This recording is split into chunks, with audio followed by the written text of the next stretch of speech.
Buddhist uh, culture class. And today, before starting, I think I would like to go to an activity, but maybe you can start with one word. You can text here. How do you feel right now? Text here. How do you feel now? Maybe just one word. Yeah, that helps. When you say like exhausted, tired.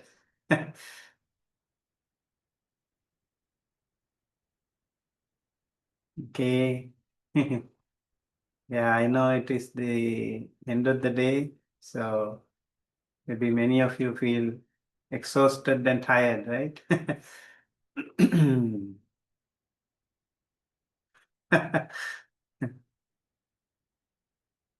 Okay.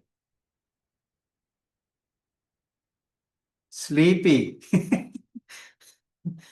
Okay, we have to wake up now.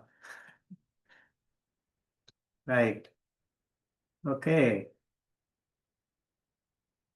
Kyra says connected. Did you meet your family today? Okay, good. Okay, so I hope at the end of the day we will learn something new. And okay, yesterday I actually introduced you an app. I also want to really practically um, explain why we need to read. We need to read faster. We need to read a lot. And when we have a lot of things to read, it's kind of hard. Um, by any chance, did any of you download the app, Speechify? Yes, Bhante. No? Okay. Yes, Okay. downloaded. Yeah. You downloaded? Yes, Bhante. Good.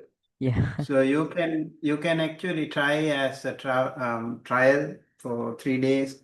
And apart from that, we can also actually use this speech mode. Yeah. It's available in even Microsoft Word. Also, I noticed there are some other, like, for example, Internet Archive. Yeah. There are some books. We can actually listen to that. Okay. Found that was very helpful, and it was really fast. Yes. So okay, and also maybe you can you say this? Yes, Bhante. Yeah. So this is index card. Maybe you can buy this from even Walmart somewhere. You can grab a set of index cards that will be very helpful. Okay, later. Okay. Or you can also just cut some of the maybe some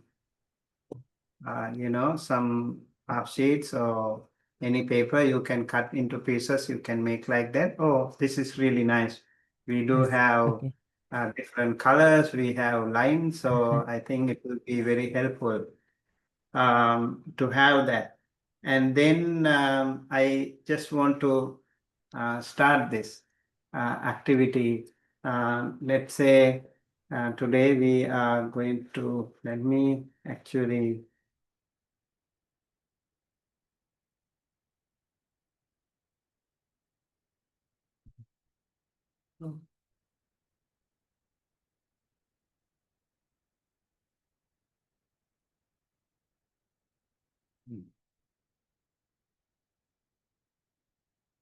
First, I have to open the book that we are going to read.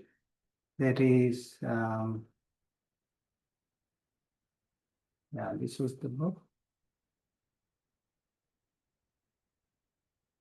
Yeah, can you read? Can you see that? All right. So just want to say how important it is for us to read, maybe read faster and also make some notes while reading. I recommend you open the PDF through the computer, and then you can actually open this Speechify, and then let's say we can also set, maybe I will show that one first.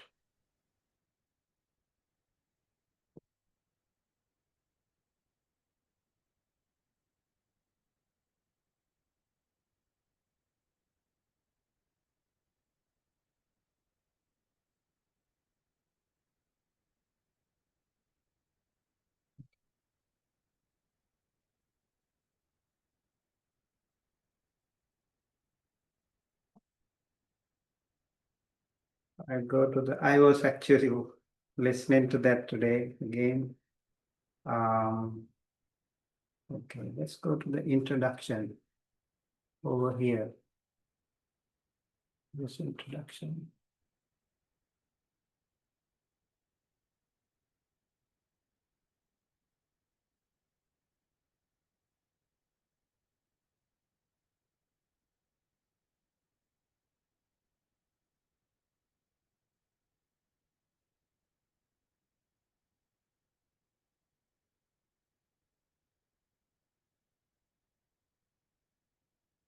Okay. This is Bhikkhu Ñāṇamali's book, content and introduction. Right.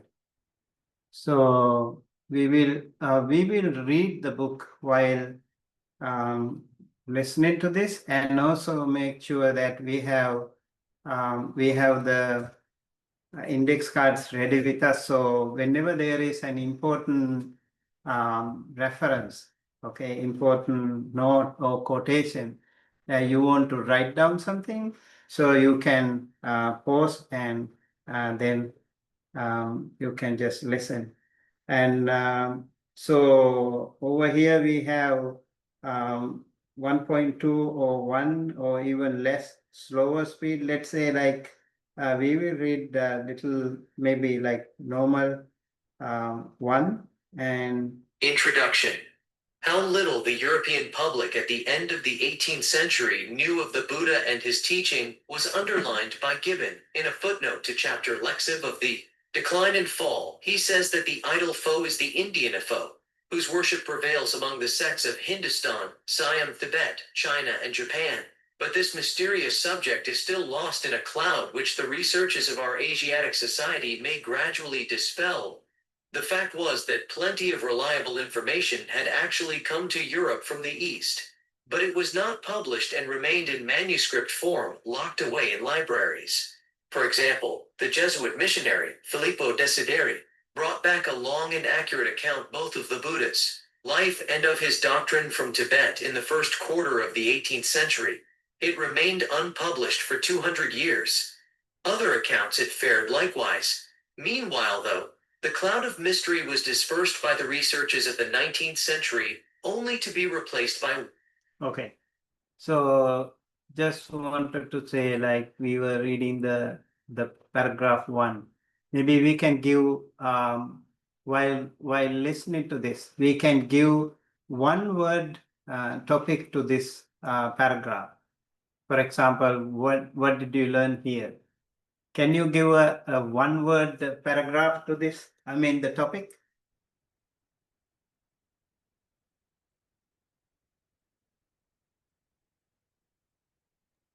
Unpublished. Unpublished?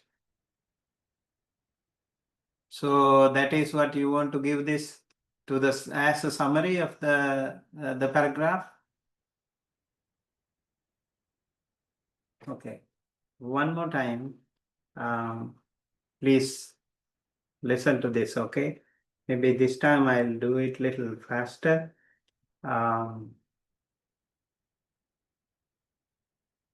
Okay. Introduction. How little the European public at the end of the 18th century knew of the Buddha and his teaching was underlined by Gibbon in a footnote to chapter Lexiv of the Decline and Fall. He says that the idol foe is the Indian foe, whose worship prevails among the sects of Hindustan, Siam, Tibet, China, and Japan. But this mysterious subject is still lost in a cloud which the researches of our Asiatic society may gradually dispel. The fact was that plenty of reliable information had actually come to Europe from the East, but it was not published and remained in manuscript form, locked away in libraries. For example, the Jesuit missionary, Filippo Desideri, brought back a long and accurate account both of the Buddha's life and of his doctrine from Tibet in the first quarter of the 18th century. It remained unpublished for 200 years. Okay. Okay. Now can you give a word here? Just, yeah, you need to give kind of a summary. Or if you want to give a title to this paragraph in one word, what would it be? So maybe you can write it down somewhere, like if you have the book, you can even write it here, actually, in the edge of the book, the page. So you have all the books, all the paragraphs with some heading. Did you get some idea here? Buried treasure? Yeah. Can you please type it here? Okay. Inaccessible, revealing the truth. So you just have one word, unknown. Okay. So just type it there or write it there somewhere, and then keep listening, and then also maybe you can over here in the next paragraph, we will also have some more important information. For example, there will be some quotes. Maybe you can pause and write it down. Remember, when you write down, you can also write down with the page number. Very important to know the page number when you write down the quotation here. Okay, over here. Okay, let's Counts listen it to fair the other one. likewise. Meanwhile, though, the cloud of mystery was dispersed by the researches of the 19th century, only to be replaced by one of controversial dust raised by scholars' battles, in which the newly discovered personality of the historical Buddha seemed to vanish again. Nevertheless, this too thinned out, and by the turn of that century the Buddha's historical existence was no more questioned. Documents were assessed and texts established. Of those documents whose number is enormous, the Pali Canon, or Tipiwaka as it is called. Okay, so this is why we need to also read this. You see that Pali Canon, it says, like, so it is Pali Canon, and Tipiwaka, it always says Tipiwaka, I don't know why. So it is Tipitaka. So we need to read while listening to this, and that way we could probably avoid some of the problem areas. Of course, these are like, AI technology, so they're not perfect, but it's very helpful. Was and is still generally considered to be the oldest, somewhat older than its Sanskrit counterpart, though some Sanskritists resist this opinion.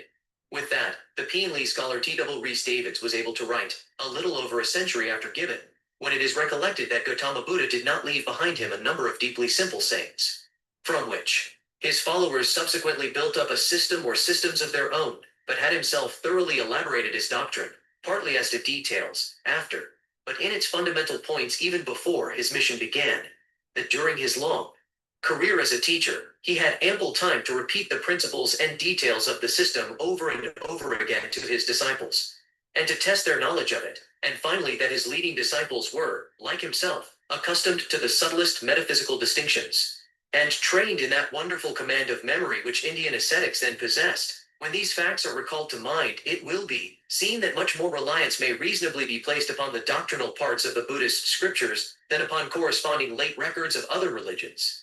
Okay. So what is the name of that scholar that was mentioned here? Yeah, you could say also, you could write. Yeah, Reese Davids, right?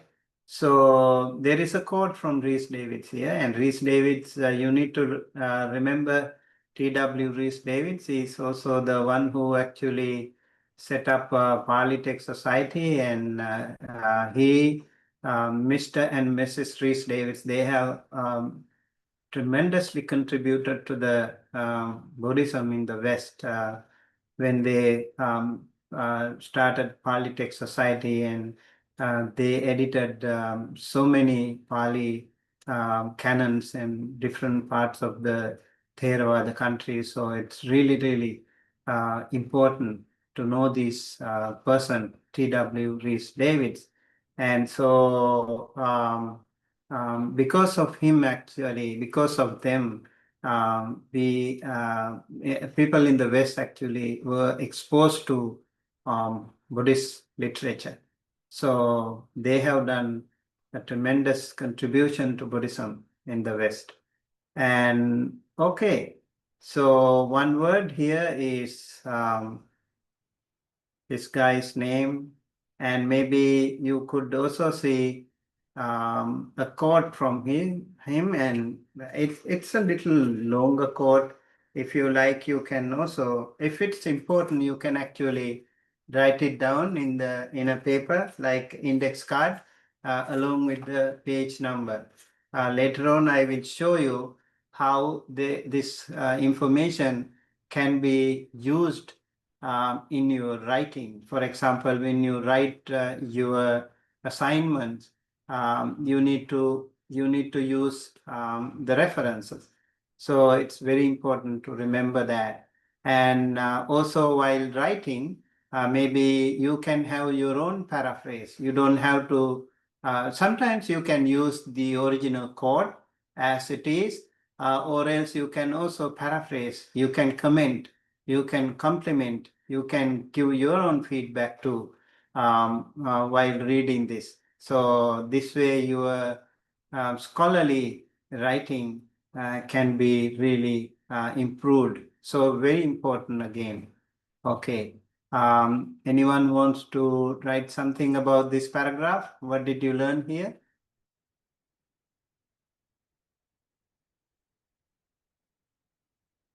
You could also speak. You could write, you could speak. That's fine.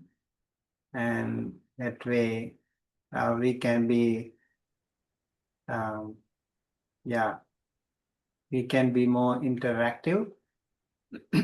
Remember the page number here. It goes like this. This is number 12, Roman letter. So I think we need to remember that as well. Okay. So this is why I said um, using this app can be helpful. You can listen to this while, of course, while driving or while cooking or while walking. I really like while walking.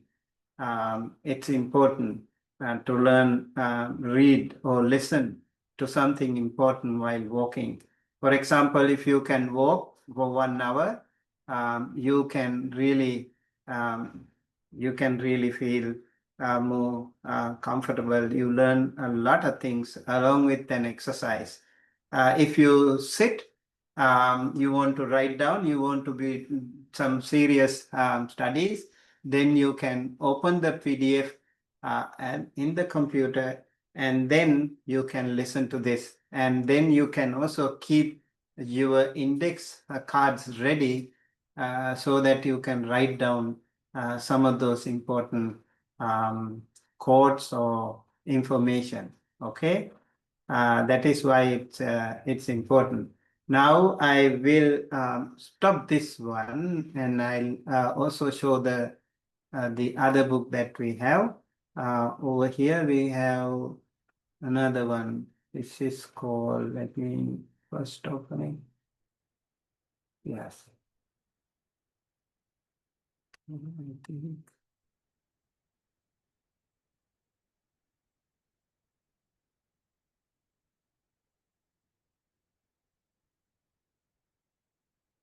Now share it.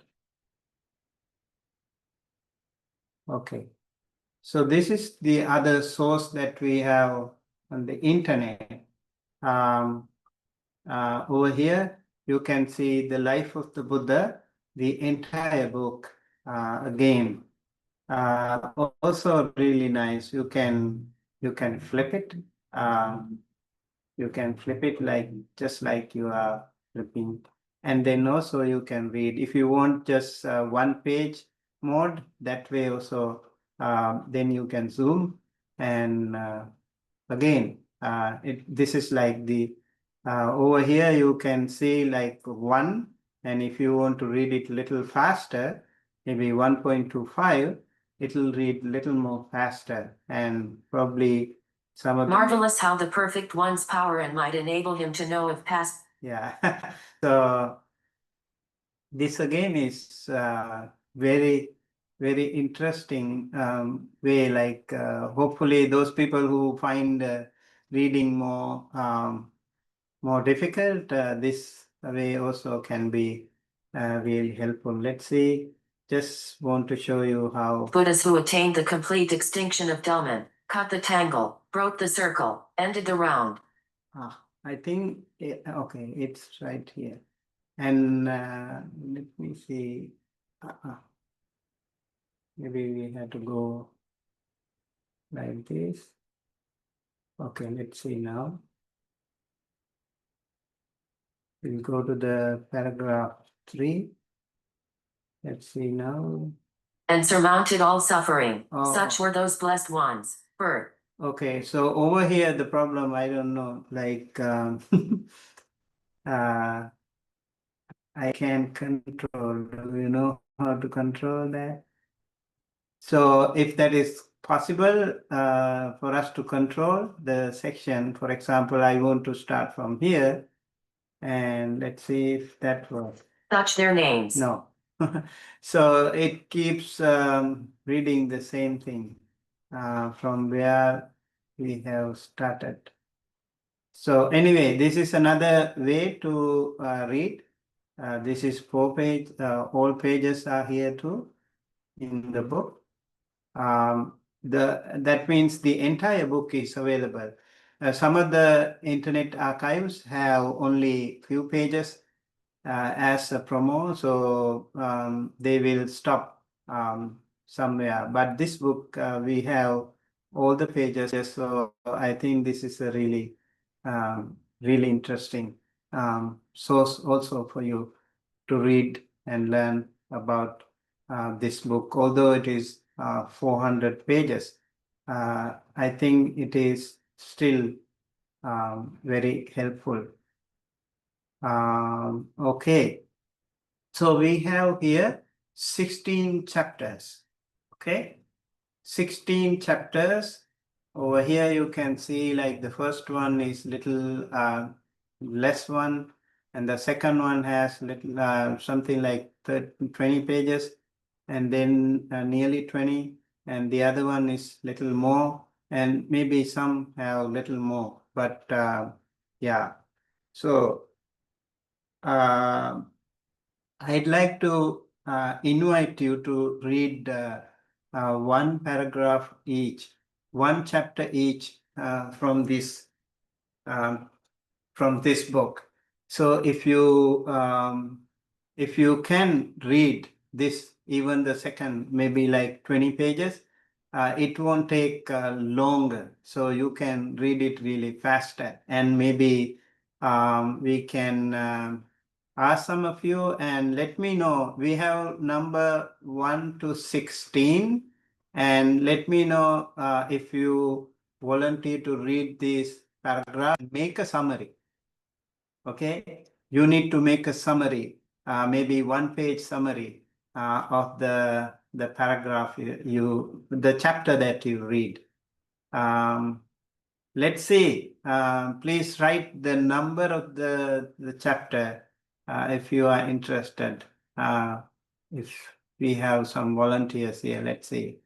We have the first one, the birth and the early years, the struggle for enlightenment, after the enlightenment, the spreading of the Dhamma, the two chief disciples, Anathapindika, the feeder of the poor, the formation of the order of nuns, the quarrel of Kosambi, the end of the first 20 years, the middle period, the person, the doctrine, Devadatta, old age, the last year, and the first council.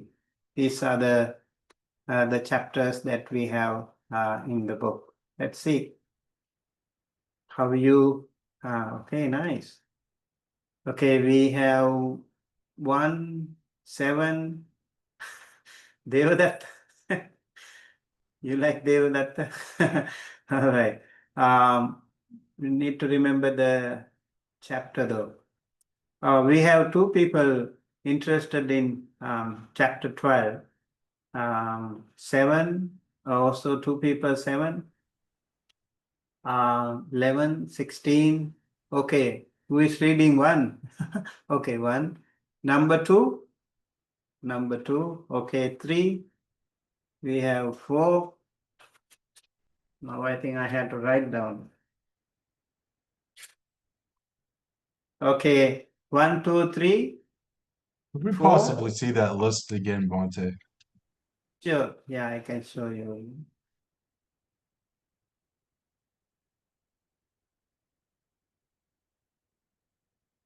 Can you see? Make it a little. Thank you. Okay.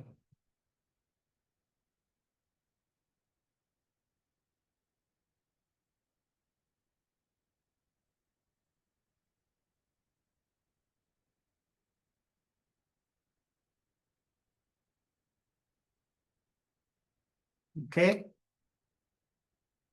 All right, let me see. Let me see if everyone has done it. Chapter 12 is Devadatta. The doctrine. Chapter 13 is Devadatta. So, old age. Last year. Okay.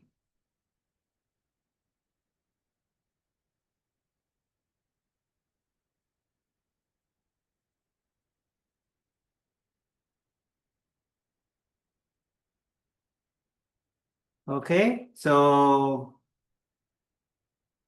let me see now. Okay, I'll count and you say you can raise your hand or you can say yourself. Number 1, chapter 1. Okay, chapter 2. Can you speak? It's okay. It's okay to speak. Chapter 3. Me. Who is me? Oh, it's Mark. Yes. Okay. Okay, you can say Mark. Okay. Chapter 4.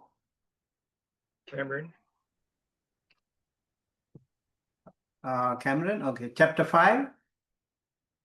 I'll do 5, it's Jason. Okay. Chapter 6. Bante Vijita. Okay. Bante Vijita. Chapter 7. Maria. Maria. Okay. Chapter 8. Yes. Chris. Chapter 9.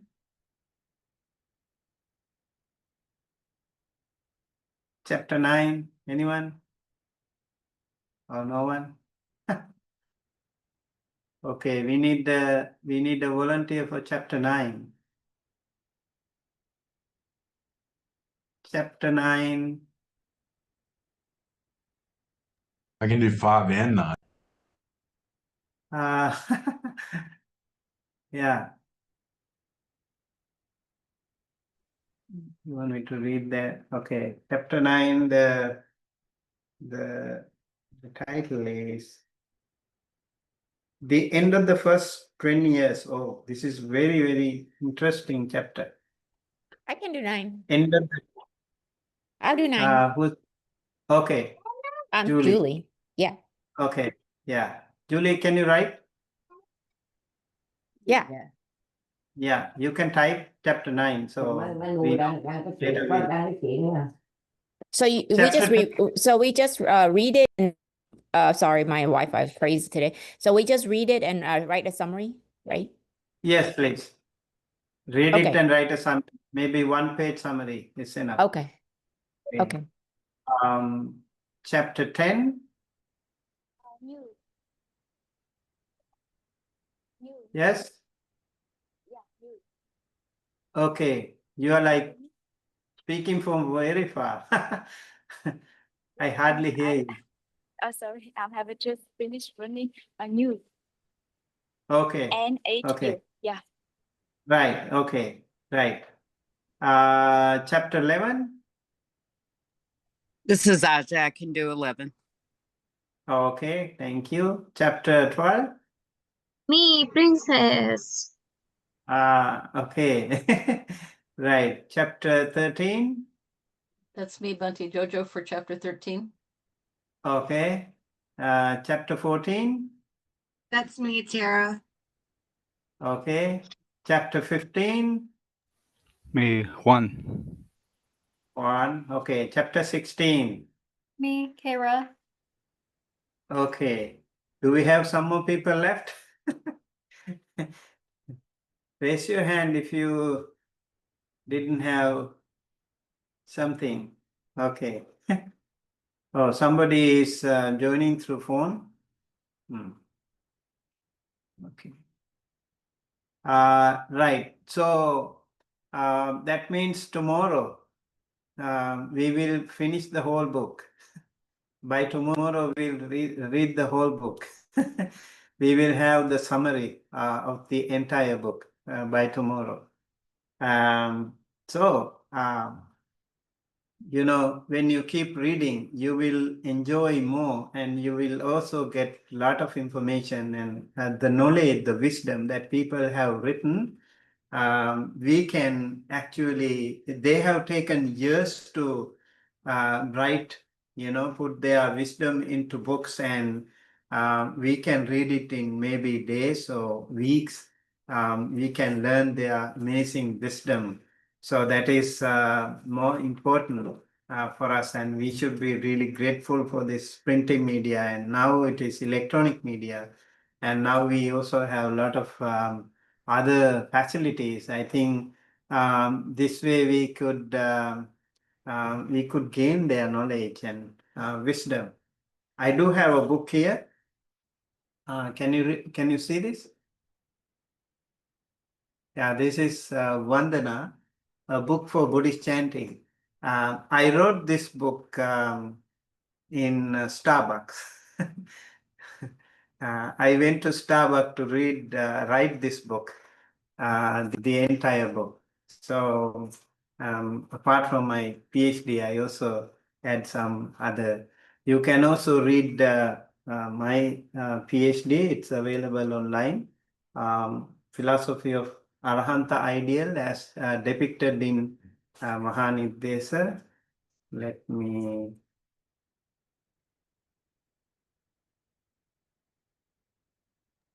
Ante, when are you supposed to turn this in? This tomorrow? Yes, Oh. tomorrow. Okay. Yeah, I think we should do it faster. That way, you know, we make it happen. Okay. Okay, tomorrow itself. You use the whatever, you know, whatever technology you have, and I prefer you actually try to read it yourself, or try to, you know, listen to this and then write down the summary. I know there are very easy ways to do that too, but I wish you know, you do it yourself. Use some just 20 pages something. Just read it and make a summary of it. That will be very nice.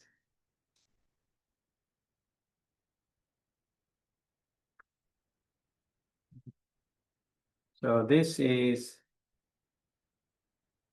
all right. This is my PhD dissertation. You can read maybe. I know it's a lot.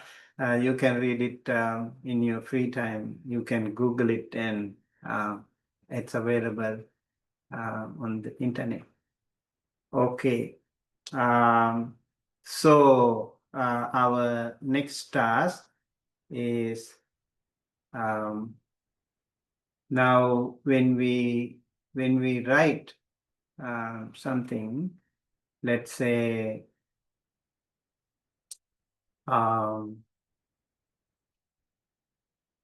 okay. So right here, do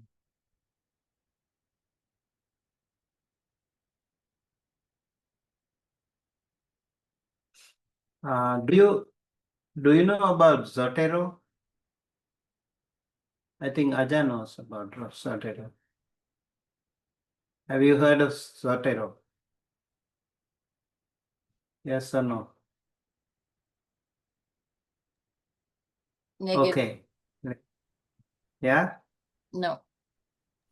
No, right? So No, I no, no. think to have Zotero installed in your system, that will be very helpful, especially when you want, if you want to become a writer, if you want to do some academic work. Zotero library system can be very helpful. I noticed that I myself was finding it really helpful. Let me show you. Can you see this?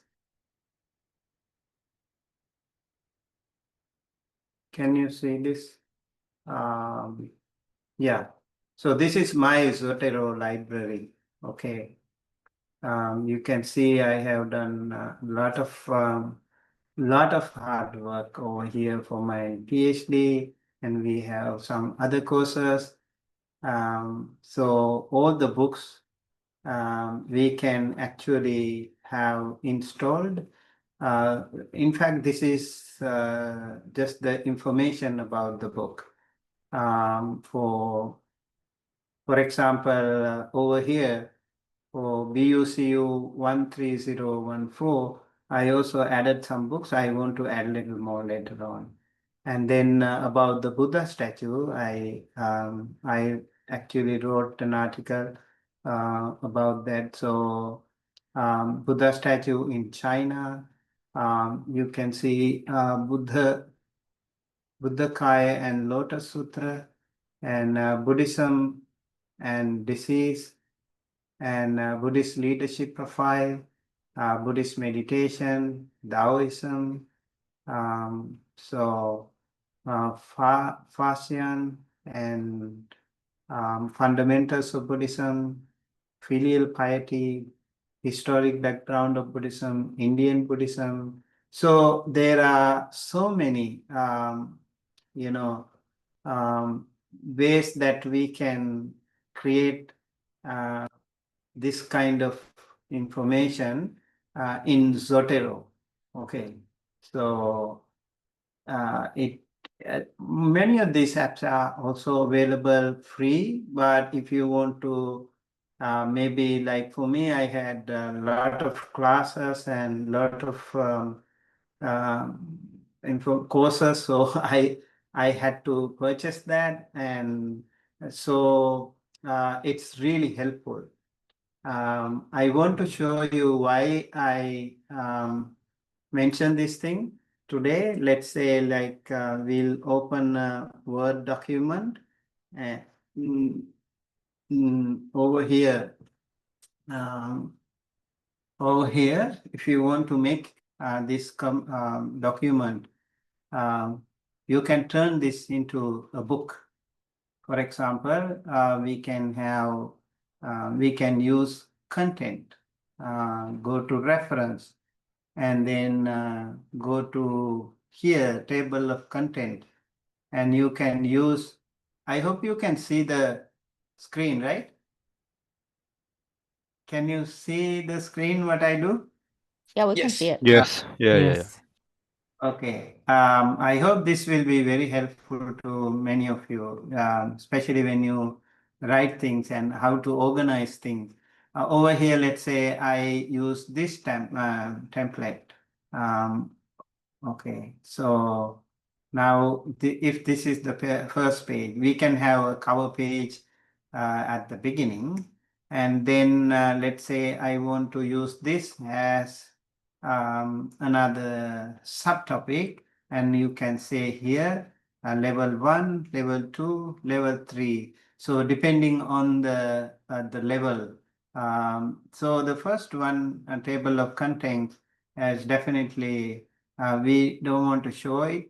You can see do not show in table of contents, and over here this one you can add like level 1. So you can see it changes. I'll show you later how this can change. And over here, fundamentals of Buddhist culture, that looks like the same, right? So we can also use like level 1. And then, okay, over here, core principles of Buddhist culture, and then we can use it.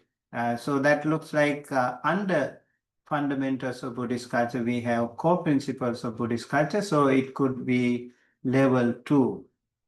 So even under this, if you want to add, let's say like Four Noble Truths as another level, so we can say level 3. So this way, this can also be level 3. Okay. So when you select it and mark it as level 3, you can see the color is changed, and also the format changes. And later we can, over here, when it is done, you can update, and you can see everything, all the topics that you selected, beautifully organized at the beginning of your table of content. So let's say like you are in page number 50 here, and you just have to click here. You can go directly to that topic. This way your writing can be, you can write books actually. I would like to introduce this system to you when you write your assignment. Okay, now as I mentioned about the Zotero, and I'll tell you how. I hope that will work. So Four Noble Truths, okay? Four Noble Truths: the truth of suffering, the truth of the cause of suffering, the truth of the end of suffering, and then the truth of the path that leads to the end of suffering. And so we can read these things, we can see these things, we can write these things, but we also need to give some reference to that. So when you do that, over here you can go to manually do that. If you don't have Zotero, you can manually go to references. I hope, can you read? Can you see? Go to references, and then you can insert footnote. That's another possibility, already within Microsoft Word. And if you have Zotero, as I have here, this is so much easier. It's just as fraction of a second. You can really include all the information. Over here, I select. So remember, I want to add a footnote here.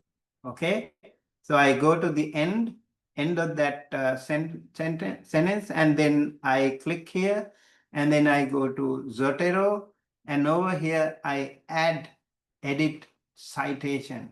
So this citation will ask me, okay, I already used it today, so I already mentioned that I needed the Chicago manual full edition. So you can also select like MLA or other, APA or whatever citation styles that you want to use. You can, for example, social sciences, and they use different and different people, different streams, they use different citation styles. So whatever citation style you use, you can select it there before coming to this page. Now I am in Zotero.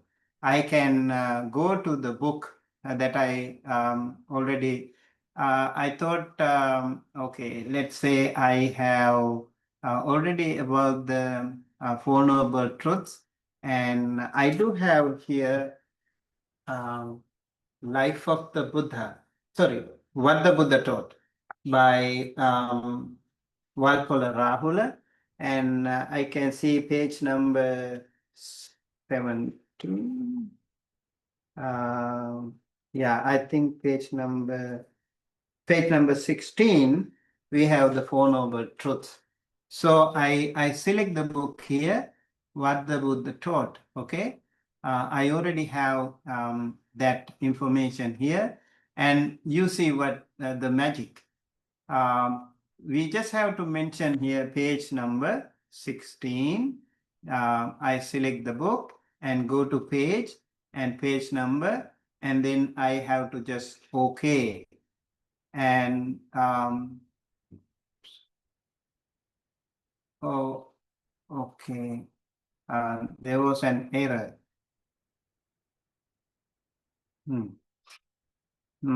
So something wrong. So the whole thing actually appears here right away within seconds. I need to fix it. I don't know what happens. So I'll have to fix it later. So over here, we can see number 1, and at the footnote, you can see all the information according to Chicago style. This is why it's important to have this Zotero installed, or if you don't have it, you can also try. Let's also try, like here, go to reference. If you want to use manually, that is also possible. You can write the title of the book, and then the author, the page number, and page number at the end actually. So all the important information about that book should be mentioned manually. There are ways to learn about this. I think I have already mentioned about the assignment. So you need to learn this thing. So in Zotero, when you have Zotero, so I think we have to remove it from here.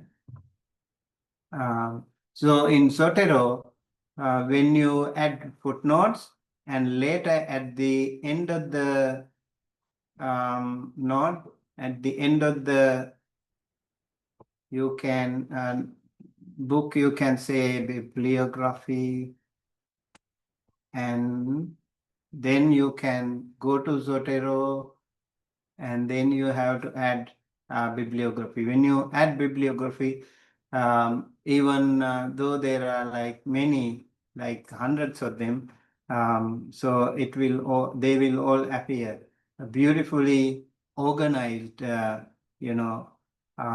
to Z. So that's why it's so easy to have, so convenient to have Zotero installed in your computer. Yeah, see that. Does that make sense? Okay.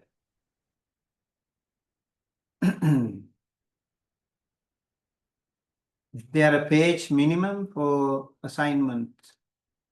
I think I have already mentioned everything about the assignment. Did you take a look? Yes. So please take a look, and I have mentioned about the length and breadth of the, yeah. Okay. Thank you. Zotero. This is Zotero, okay? Zotero.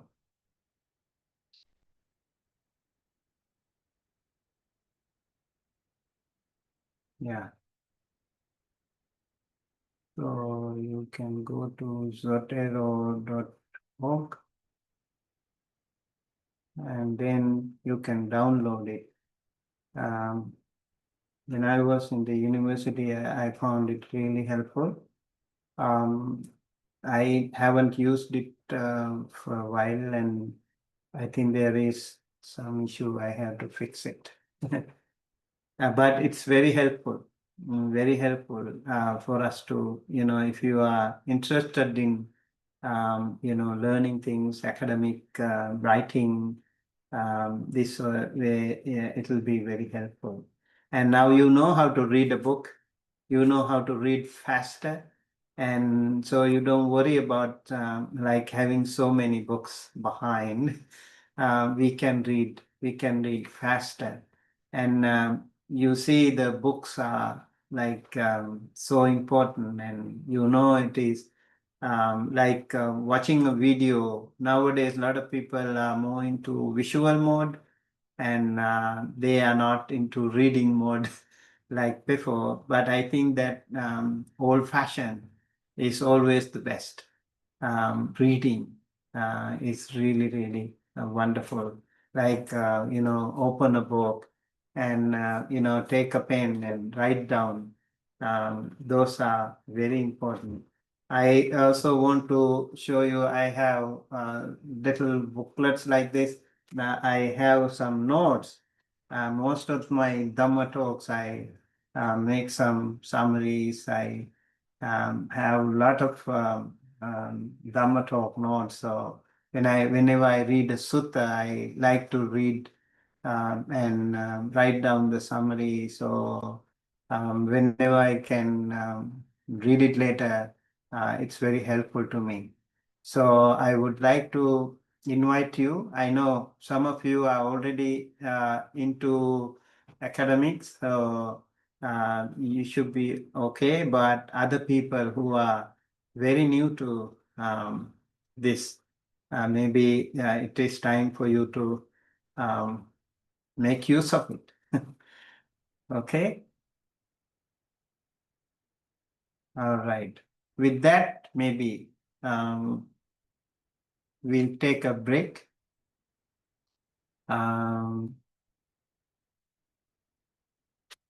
Yeah. Okay. Maybe before that, I think, do you have any question from the yesterday's class or today's class so far?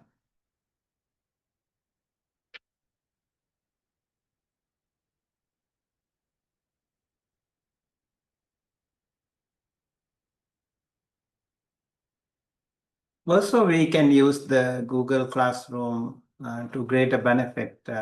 When you pose a question, other people can also actually respond.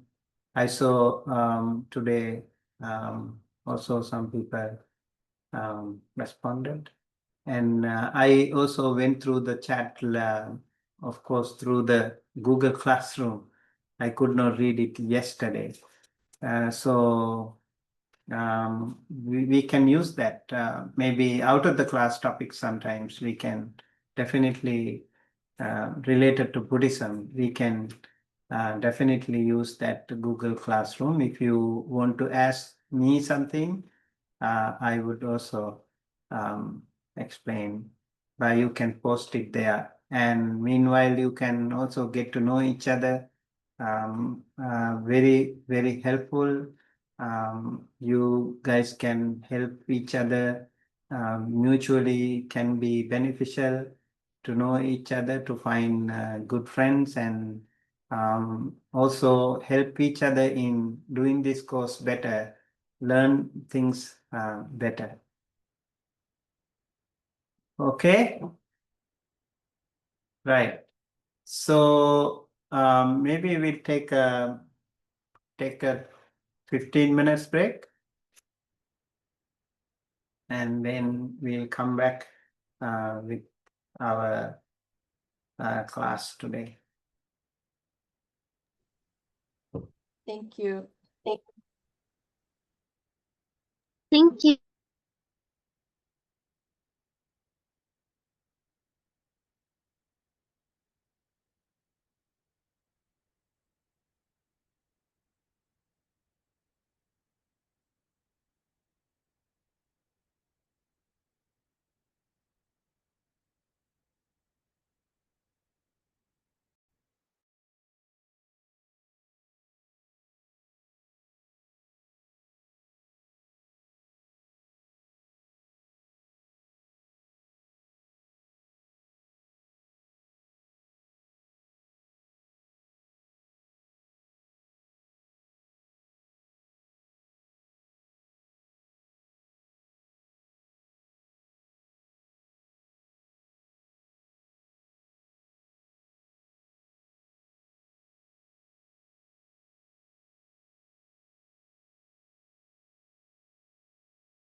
Hello, everyone. Welcome back.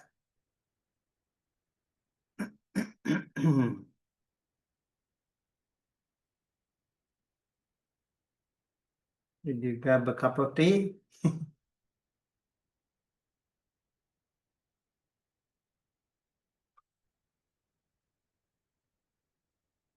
Okay.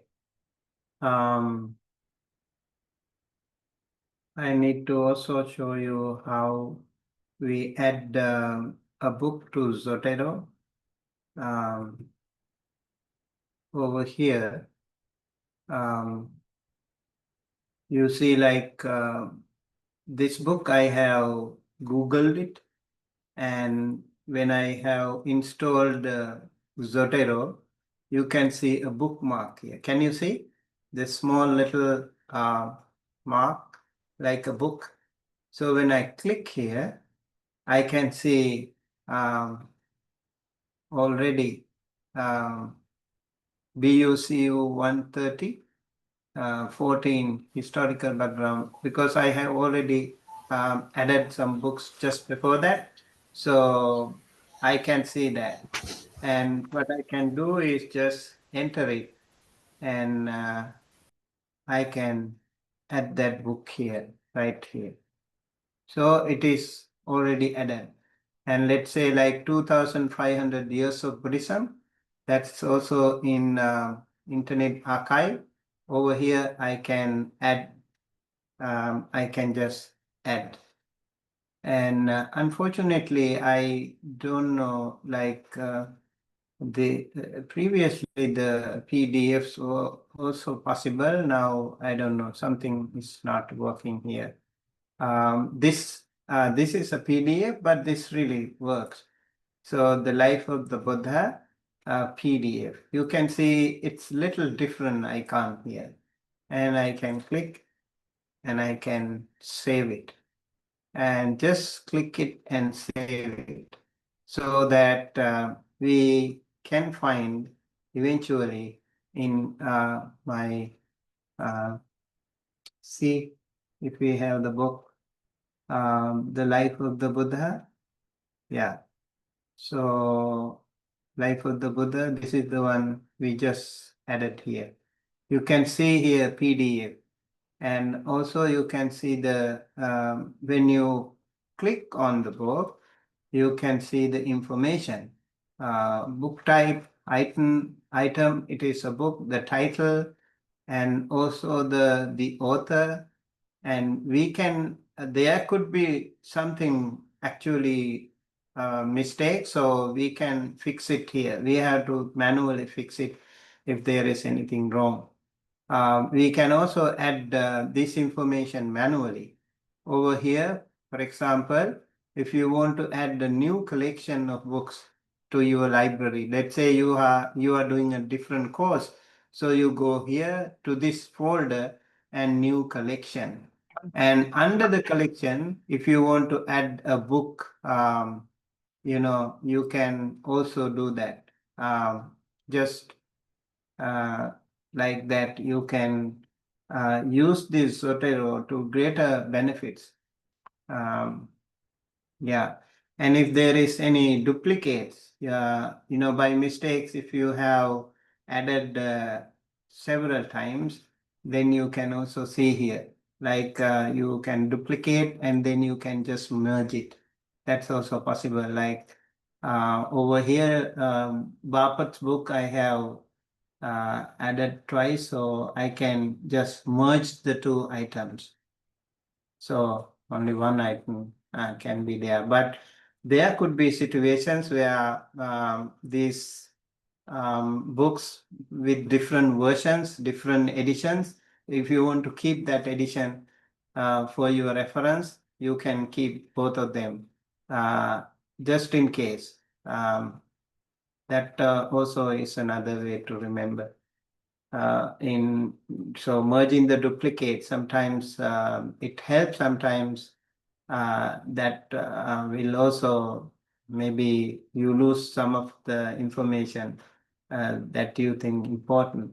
So over here, let's say like Kumaraswamy, Sutta Nipata, And if I see both of them having the same edition and same publisher and the year of publication and place of publication, if everything is okay, then we can just merge. So only one will be remaining. You here like 3 times. I could also merge them like that. Very very helpful actually. Okay, so all right. With that, I would like to go to this. Let's talk about the definition of culture. So, what is culture to you? What do you mean by culture? Collective value. Okay. Collective values. What are the values?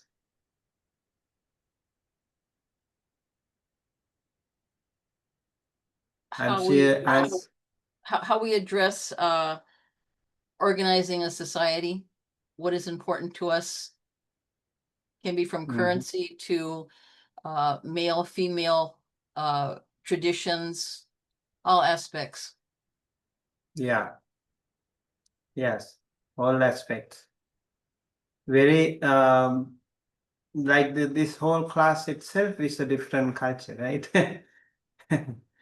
So you can see that variety, you can see that diversity, and in different religions, different languages, different countries, different locations. You can see a lot of different cultures. So amazing, like the dress, maybe the food culture. Amazing, right? We have so many different cultures. So let us, yeah, somebody would like, anyone would like to read this definition, please?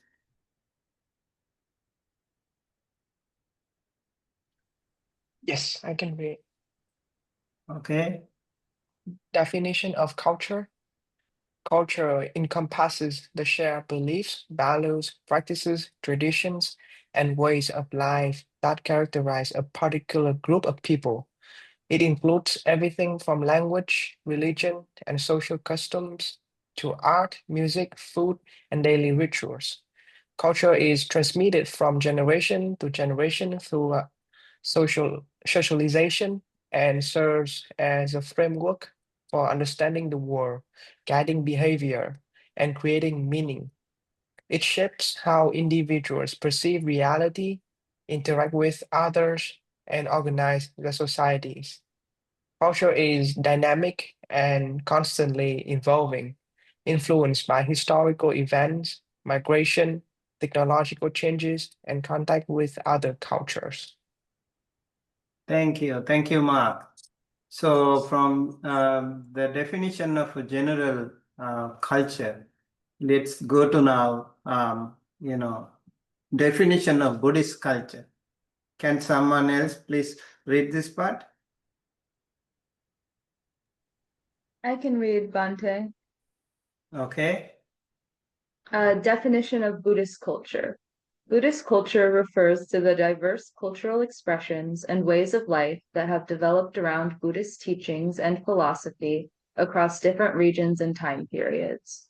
Rooted in the Buddha's teachings on the Four Noble Truths, the Eightfold Path, and concepts like karma and rebirth, Buddhist culture emphasizes compassion, mindfulness, nonviolence, and the pursuit of enlightenment.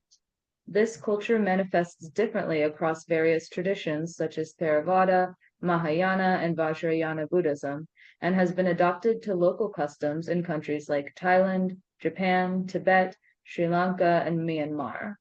Buddhist cultural practices include meditation, pilgrimage to sacred sites, devotional rituals, temple worship, festivals celebrating Buddhist holidays, and the creation of distinctive art forms, including sculptures, paintings, and architecture.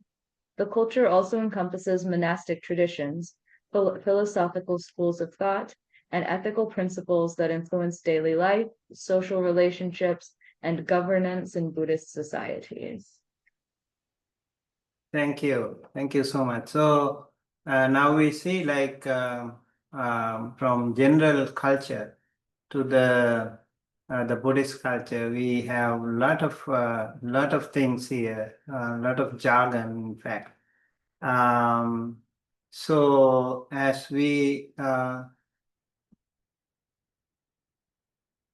okay, over here yesterday we also were talking about the maps, the ancient India. This is a really nice book by Bante Ananda. He really made very beautiful maps about the ancient India. He used to stay in, he's an American monk. He used to stay in Malaysia for a long time. And now I think he's in Thailand or something. I had some contacts with him, and over here he asked me also actually some information about this. Very beautifully done here. The ancient, so beginning of Buddhism, 6th and 5th century BC, so before Christ. 600 years before Christ.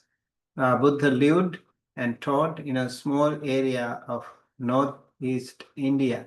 So I think it should not be northeast. Hey, Bante, So birth, yes? are you sharing a map or the book? Because we don't see the book. Oh. Let me. I thought, okay, sorry. Yeah, I should definitely show this one. Can you see now? Yes, thank you. Yeah. So this is the maps of ancient Buddhist India by Ananda Jyoti Bhikkhu. Yeah.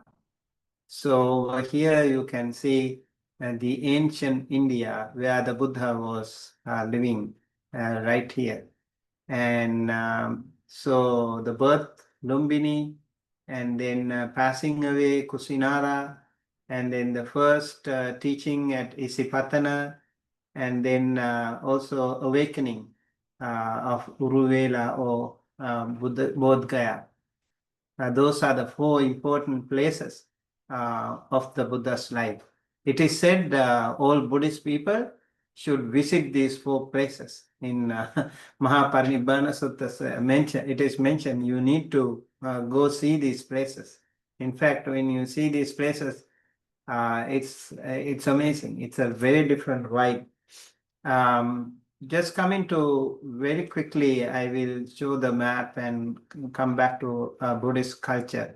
So early Buddhism, again, the first 3 Buddhist councils we had. The first one is it's 3 months after the Buddha's passing away. It happened in Rajgriha. So that is called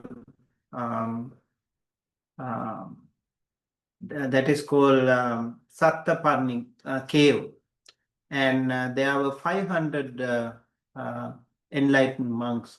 And then the second Buddhist council happened nearly 300 years after the Buddha's passing away at Vaishali, modern day Vaishali or Vesali in Pali.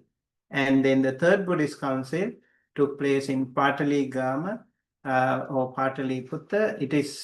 It happened during the King Ashoka's time, and that time it really was very important because he sent missionaries to 9 different locations. Over here you can see Yona. This is Yonaka, means actually the far east, the what do you call, the Middle East. Yonaka also I think is a word for those Muslim people, and so Arabian society. So they are during the Ashoka's time already. He sent some missionaries over there too, and then different parts of India and to Sri Lanka and to Suvarnabhumi.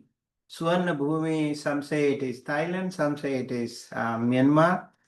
So Suvarnabhumi, like golden land. So those are the places that he sent missionaries to. And especially this small little country was very important ever since it was introduced, Buddhism.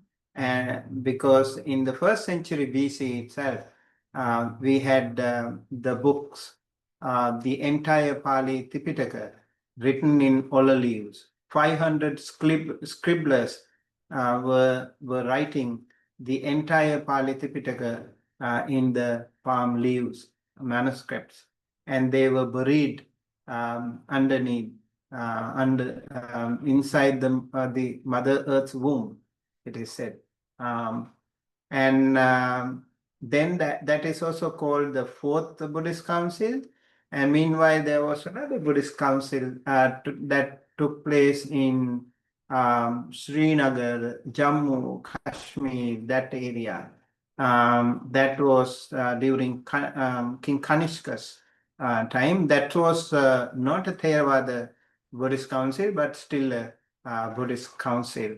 Buddhism was very rampant in that part of the world too, where King Milinda or Mendaka and he and many other powerful kings were also there in that part of the country. And Buddhism was really powerful. And Milinda Panya, for example, The Questions of King Milinda. That's a very nice book that really took place.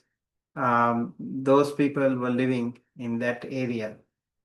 So yeah, some of these places where we are going to discuss later, like Nalanda University, Vikramashila, there were Nagarjuna Konda and then Sri Lanka Mahavihara, and then also Gandhara.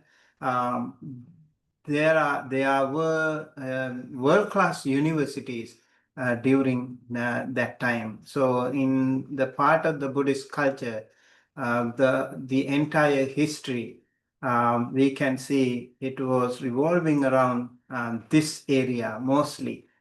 Especially the Theravada Buddhism was very powerful in this area. You can see Nalanda, Vikramashila, Nagarjuna Konda. I recently had the opportunity to visit Nagarjuna Konda in India, and I went there like some years ago also. It's a very powerful Buddhist place where Nagarjuna, Acharya Nagarjuna was teaching his Dharma. His base was there, very important place. And over here you can see the other countries too, like Sumatra, Malaysia, Java, Bali, Indonesia, they are also important places of Buddhism later on.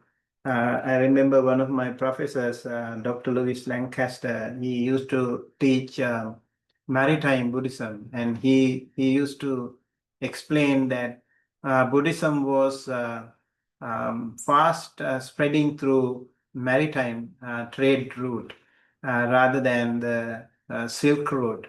Silk Road was very difficult.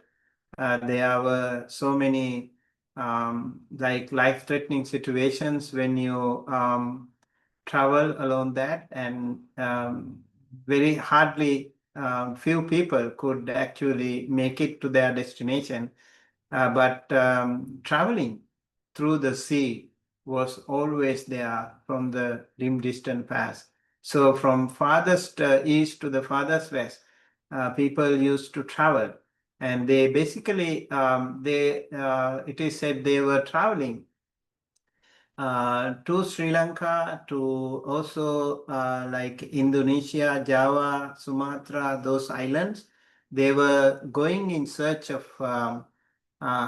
authentic spices and also ivory, and then the precious stones.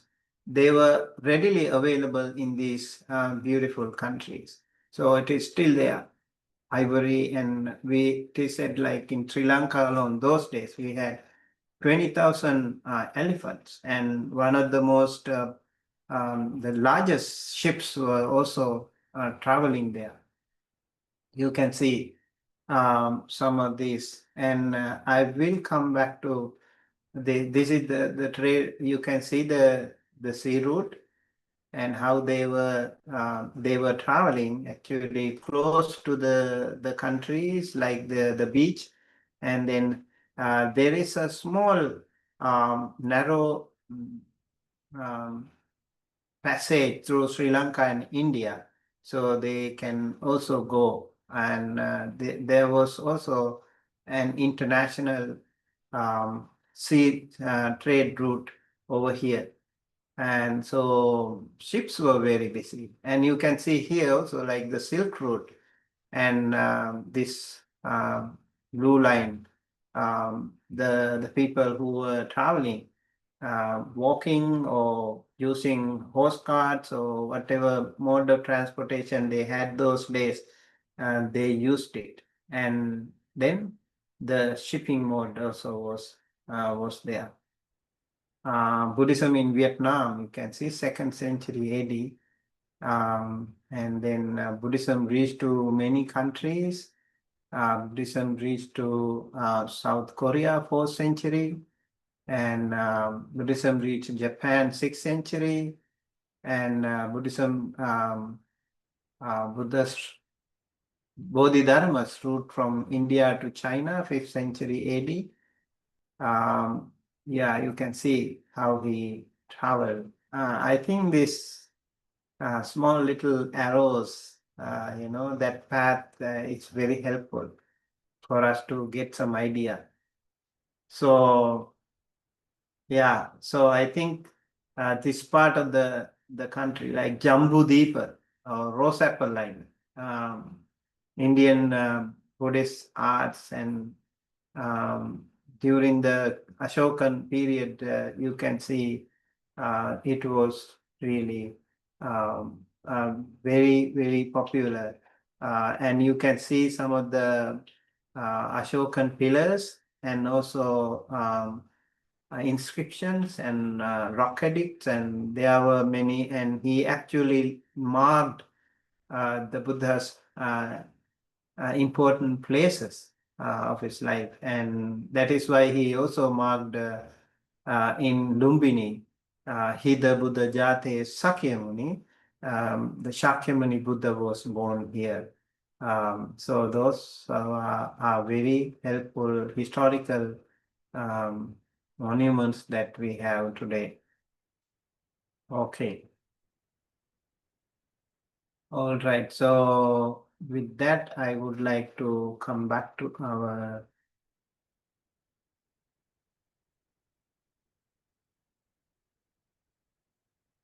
let me get my fundamentals of Buddhism.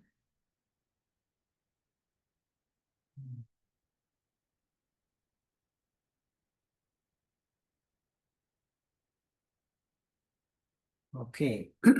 So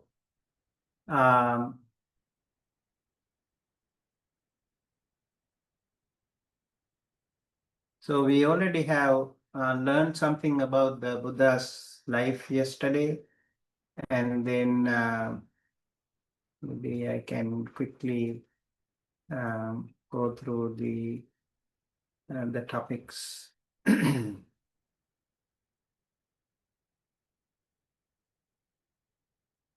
So, core principles of Buddhist culture.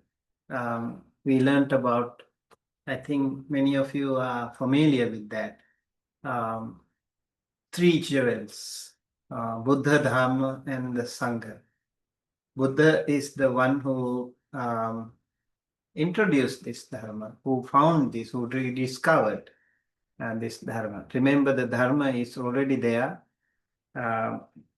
It is already there, but people, out of ignorance, they don't see it. So from time to time, many Buddhas appeared in this world, and they have found the Dhamma. And Dhamma is the teaching. Buddha is the awakened one, the self realized one. And Dharma or Dhamma. Dharma in Sanskrit and Dhamma in Pali. I think in Chinese it is called Fa or something, right? How do you call it in Vietnamese? Mark? Dhamma. Yeah, I think we call it kind of like down to like the Okay. way. It's called Okay. Pháp. Oh yeah, Fa. yeah. Mhm. Pháp is the Fa. Vietnamese way. P-H-A-P. Oh, Pa. Okay. Right. And then, yeah, I think it is Fa in Chinese, right? Maybe I'm not pronouncing properly. So Sangha, who is Sangha? Sangha is the community who have dedicated their life and energy to preserve the Dhamma, to practice the Dhamma. And so mostly the ordained monks and nuns, bhikkhus and bhikkhunis, are called Sangha, but Sangha also is community. So we can now, I think in the Western world, the Sangha is used for any community. Sangha could be, Sangha could be a community of people. I would also like to invite you to write Dharma in your own language so other people can learn. Even the Buddha, I think, if you have a different name, please write it down. Triple gems or three jewels are again very important in Buddhism because they have been so for example, the Sangha, the Buddha was the one who found the Dharma, and Dharma is the teaching, and the Sangha is the one who actually take care of the Dharma. Because of them, they actually took the Dharma to far and every nook and corner of the world, and they taught the Dharma, they propagated the Dharma, they preserved it. So the important role of all these three jewels are very unique in Buddhist culture. Then we have core principles of Buddhist culture, Four Noble Truths about the suffering, the cause of suffering, and the cessation of suffering, and the path leading to the cessation of suffering. So the entire Buddha Dharma can be included into this Four Noble Truths. Very unique teaching that we have, and I think people can explain it in different ways, people can understanding in different ways. So the truth of suffering, and then the cause of suffering, and the cessation of suffering, and the path leading to the cessation of suffering.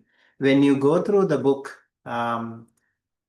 you definitely will read some of the suttas, like Dhammacakkappavattana Sutta, the first sermon of the Buddha, and then also like Satya Vibhanga Sutta. In Dhammacakkappavattana Sutta, the Buddha explains the Four Noble Truths, Noble Eightfold Path, and that is literally the whole thing, the entire Dharma in essence. And in Satya Vibhanga, it's actually a concise version of the Dharma. Only 5 humans were there to listen to that Dharma that day. But there were like millions and millions of other celestial celestial beings like Brahmas and Devas. They were also listening, and it is said they also were waiting for a Buddha to appear, and they wanted to also realize Dhamma. So it is said not only humans, but also the others like Devas and Brahmas, they could also listen to Dharma, and they could realize the Dharma, they could attain the Nibbana. As a Theravada Buddhist monk, I would maybe more emphasizing on Theravada Buddhist tradition, but we do have other friends. You are also welcome to, explain your own ways in between the comments and the discussion. Most welcome to.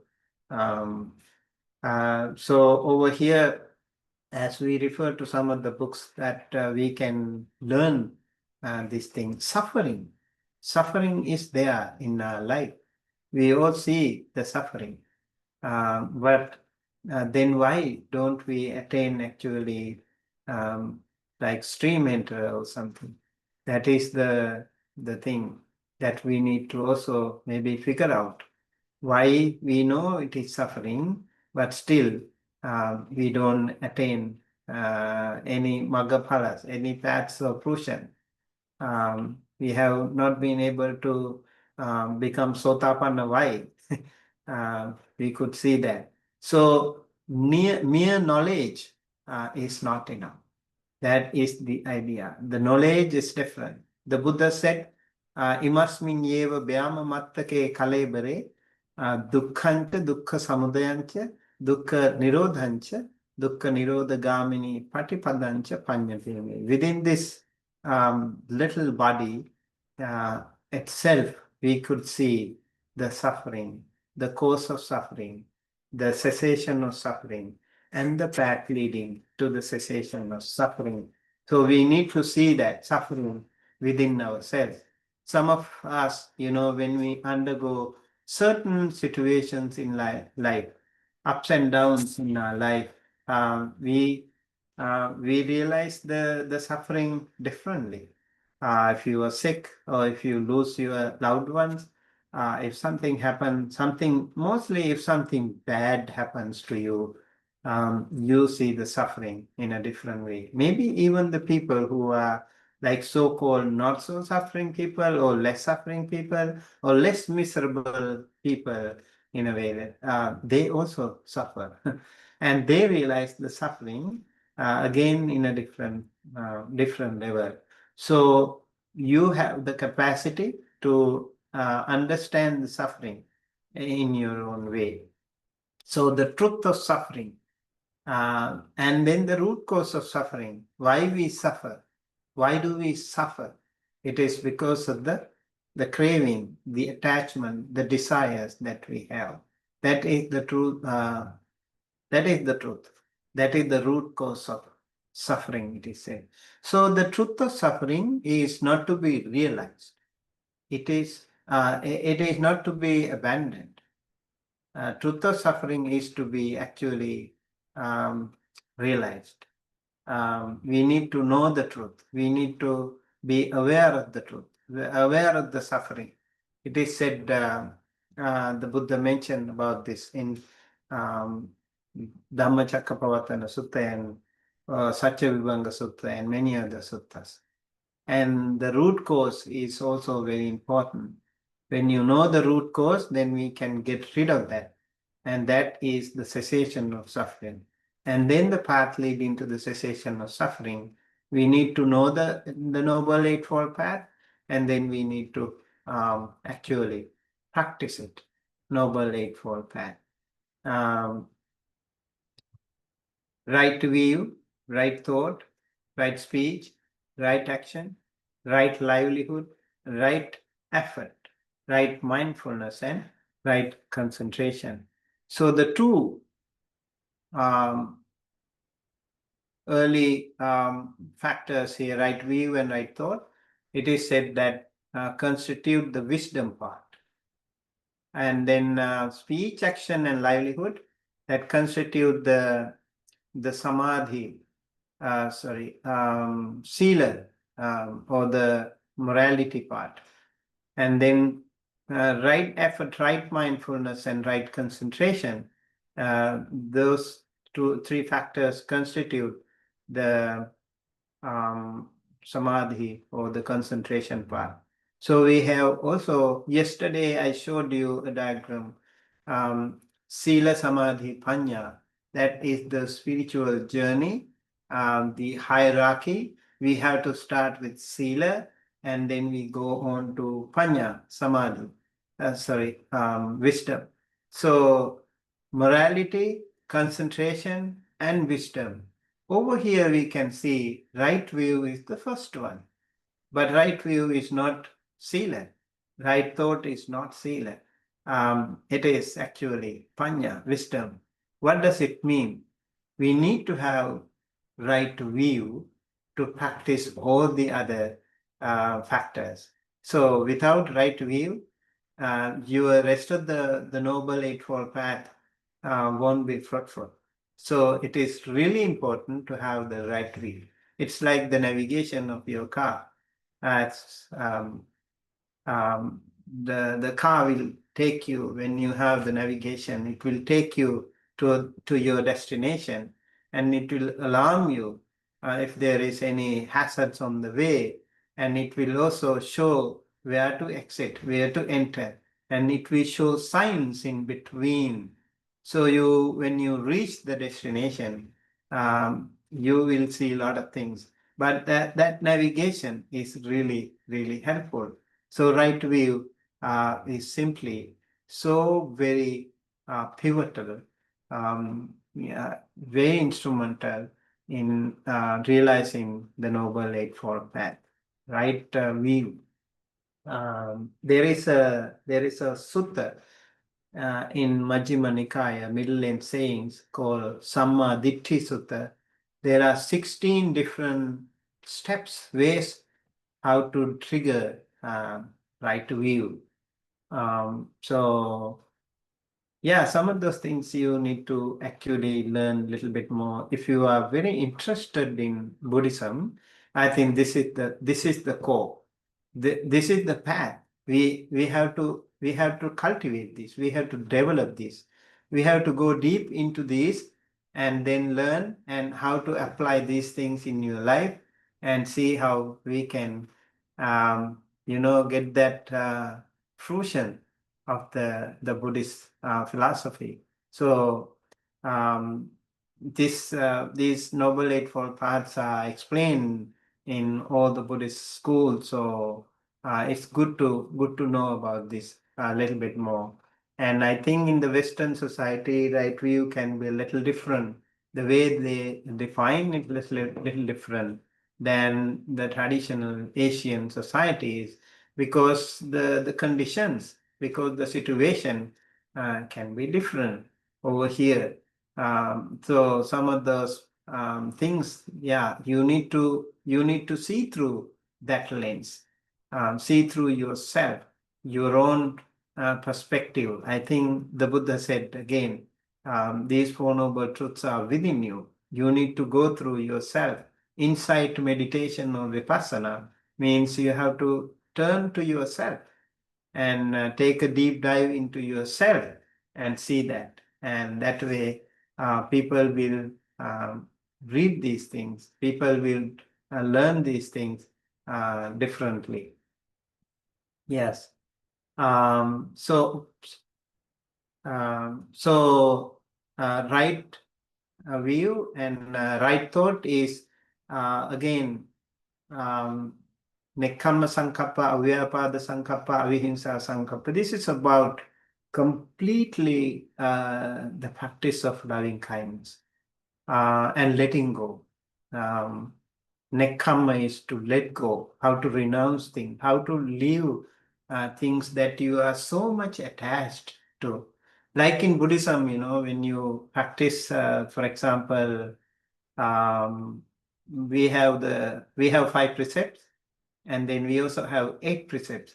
So the 6th precept is not to eat solid food after afternoon. So I know like a lot of people are very very much concerned about the food. They are so much attached to food. They have such a huge craving for food. That's why the restaurants, that business is really flourishing everywhere. And so you have craving for food, like the same thing, but you really like it in different styles, different locations, different menus. You want to try that. So people have that craving for food. So over here, when you practice the sixth sila, you take a break from that. You control, you restrain from that. That is really an interesting point. Now, how to let go. So you practice, you train yourself how to let go by leaving aside one of the most desired or cravings that you have, food. So while eating, the monks, for example, the monks used to recite very powerful Pali stanza. So the meaning here is, if you have seen Theravada monks, when they go to an alms food, they would recite Patisankha yoniso pindapatang patisevami nevadavaya namadaya namangranaya navibhusanaya Yavadeva imasakaya satitya yapanaya vihinsu paratya brahmacharya nuggahaya iti puranam cha vedanam patihankami navam cha vedanam upadisami yatra cha me bhavisati anavajjata cha pasu viharo chati. The meaning here is wisely reflecting, I use alms food not for fun, not for pleasure, not for adornment, not for beauty, only for the nourishment and health of this body. And I want to get rid of my early or former pains, and I don't want to generate any new pains. And I want to just practice myself. And in order to survive, I just need some food, and I don't need so much food. And that way, my practice can be blameless. So that is how the monks chant before eating. They have the food ready in front of them, and they take some more time. They don't want to eat right away. They want to take more time to reflect, and then they eat. So this nekkhamma sankappa, the letting go thing, it can be it can be related to so many things in our life, letting go. And then the Avyapada and Avihimsa is about the loving kindness. Right speech, there are 4 different types of speeches that we need to avoid. Wrong speeches, that is telling lies, and then telling harsh words, and then also like unnecessary gossip, and then also what do you call when Pisuna that is actually how people try to try to separate some beautiful relations by saying this and that to other people. Those 4 speeches, 4 wrong speeches should be avoided according to Buddhism. And then there are 32 speeches that you should avoid in the temples. Maybe you should know about that, especially today, like, Rajakatha, Chorakatha. Rajakatha means politics. People don't should not talk about politics at the temples, because when you enter the temple, it's a different realm, and you are going there with a very free mind. You want to free your mind, you want to empty your mind, so you don't talk about the those things. Like those things can really trigger our anger, jealousy, hatred, and so we should avoid such things. So very important. And that's why in Buddhism we also have something called noble silence. When you don't say a word, we can easily practice right speech. And sometimes it's important that you talk to yourself, and then you need to keep quiet. Right action, again, parts of 5 precepts. Right action, not to kill, not to steal, and not to engage in sexual misconduct. That will be right action.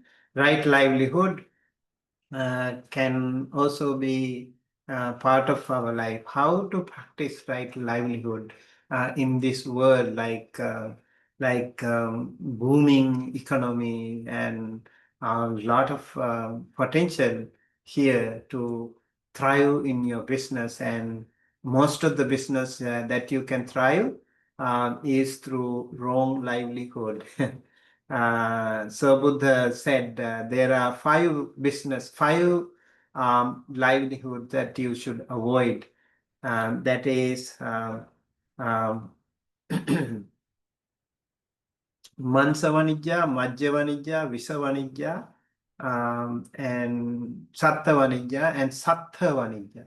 Okay, so Satta is like torturing animals, like butchering, animals, raising animals for killing.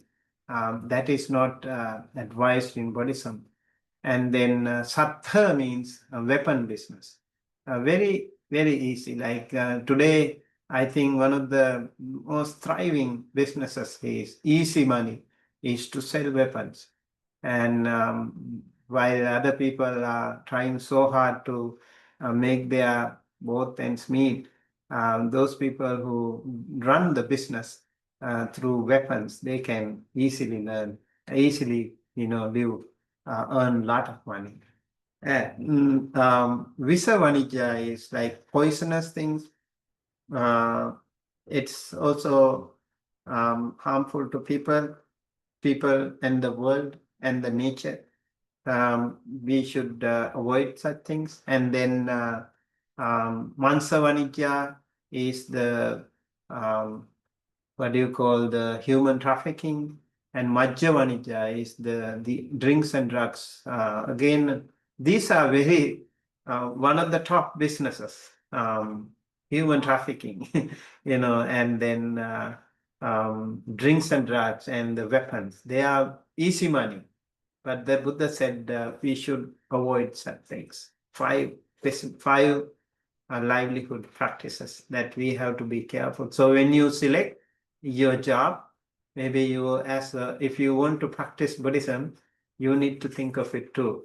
Although you earn maybe a lot of money, easy money, but then you have to think of it. Is it going to be helpful to yourself or to others when you are engaged in such a business? Right effort. There are 4 kinds of effort that you have to cultivate. We all have negatives and positives in our life. So when you have negative qualities in your life, you have to get rid of them first of all. And then you can see negative qualities in the other people also. So you have to get rid of them. Yeah, you make sure you are not infected by the negative qualities of the other people around. So that way, internally and externally, you have to be careful. Same thing with the positive qualities. When you have positive qualities, you have to further cultivate. You are very kind, you are very patient, you are very generous. You should have some beautiful qualities, wholesome qualities within you. You need to further cultivate, further expand them. And then you can also absorb the beautiful, wholesome, positive qualities of the people around. These are, again, part of the 4 efforts. Right mindfulness, again, mindfulness and right mindfulness. Interesting. We need to also be right in the mindfulness. Mindfulness means focus, right? Mindfulness is so important today. There are a lot of things happening for us to be distracted. We have a lot of ADHD cases. Attention deficit disorder is thriving in many people due to many things. Like sometimes even conducting online classes is so challenging because you can easily be distracted, right? So how to focus in the right way is what we know, what we talk about here, right mindfulness. Let's say a sniper gunman, he also is very focused, very sharp in his attention, and he could stay there in one point, maybe in the mud, maybe in the jungle, maybe in the water. They could stay like hours, days, even weeks until waiting for their enemy to come, and then they will shoot. So that is not right mindfulness. And then also there are some animals, like they are also doing that.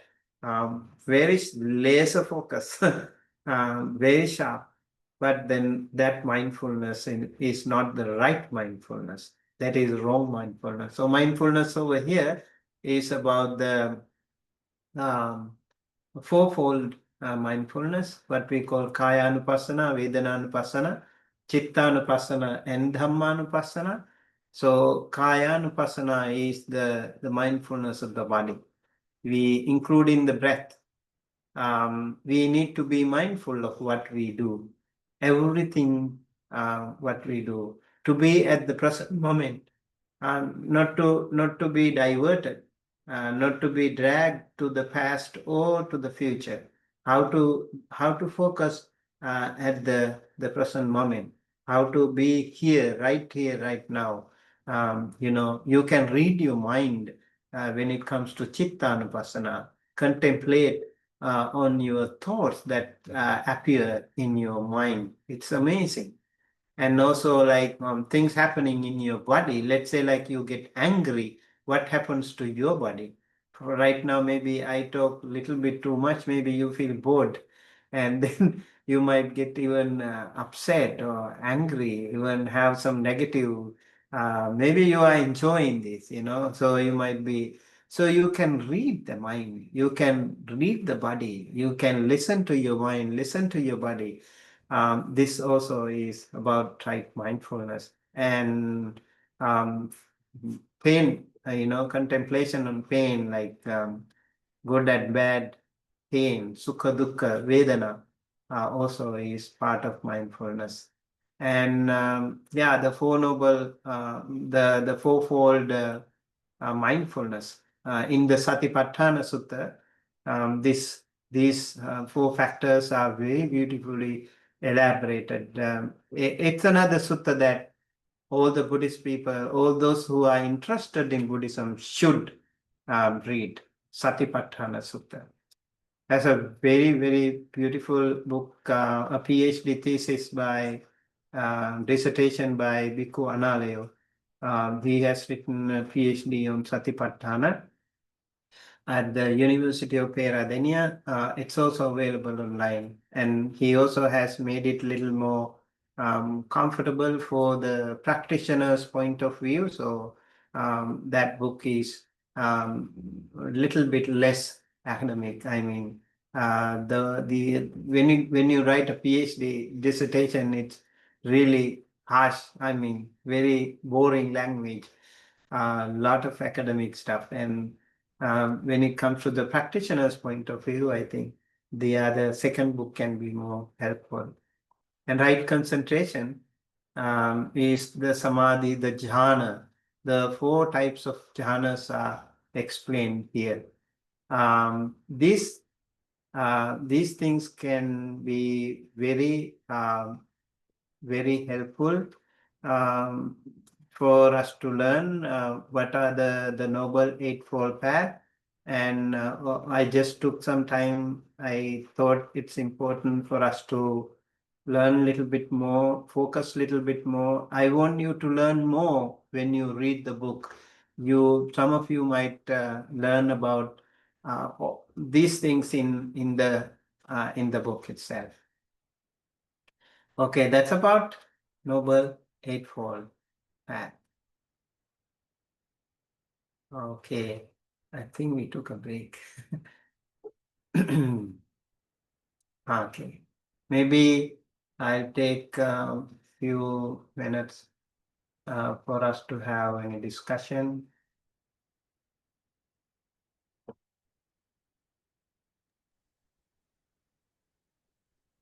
Any questions, comments? I have a question, Bunty. Yes. When you were talking about, it's supposed to be before noon that you take your meal and that's it? Is that correct? Yeah. Can you adjust that time if it doesn't work for you? Like I usually go to bed 3, 4 in the morning and get up by 9. So can you take it like 3 in the afternoon instead as a one-time meal?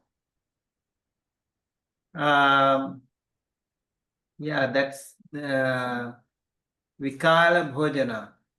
So over here, actually, traditionally, it is said like before noon. Okay, I think there should be a reason for that. When you say like before noon. So I know like what you say, like if you can try that. That should be okay. That's why like in the West, some of the things we have to define differently. Some of the people who work in the night, maybe like night shift. So their daytime is nighttime. And they are like owls. So they are probably having that time differently. But like these practices are basically for practitioners. You don't have to do it every single day. Uh, Maybe like for lay people, you can practice just once a month or 4 days a month. Like full moon day. That's why people go to the temple. Otherwise, you can practice the 5 precepts other days, every single day. But maybe once a month, you could practice the 6 precepts, the 8 precepts. That way, we need that day, separate from other things. When you don't eat, you eat only once, then you can really work hard. You have to be like little bit less physically active. If you really work hard and don't eat much, and then it might hamper your even health. So I think it is better to try it that way. Don't do it every single day, maybe once in a while. Once a month you can try. Your favorite food, favorite restaurant, you don't go. And you see other people eat like mouth watering, but yet you want to restrain. That you could even try sometimes when you go to a party or something. If you see so many delicious food, I'm not going to eat this today. You can try yourself how to restrain and how you can internally battle, with yourself and the food. Interesting. And also, people say like, oh, you get like gastritis, or you should not eat, do this. You have to eat every day, every time, 3 times a day. But those many monks, when they practice Vikala Bhojana, they never get gastritis, and they actually get less diseases they are very healthy, much more healthier than the other people. Because the more we eat, maybe the more it becomes poisonous, more toxic it becomes. Especially today, like in the West, we have like processed food, and the more you eat, the more toxic it becomes. I guess you have to be mindful about that food culture too. Thank you. Yeah. Yeah. What do you think? Like food itself is. I think if you practice mindfulness enough, I think if you practice mindfulness and Dharma enough, I think at the one point you can really terminate your craving for food. I really, I mean, I have terminated a lot of my cravings in the past 2 years that I've been in your class, Bante. Beautiful. I have a lot of cravings like many people do. So then I think ever since I practice dharmas and mindfulness, I think your senses somehow changes, and then you certainly can terminate all these cravings that are bad for your bodies. So it's actually very scientifically, I think dharma is very scientifically, but it just can't be proven yet. You see what? Some people are let's say like, what's your favorite thing in your life? What's your hobby? What is the best thing that you really like when you are free or something? What would you do?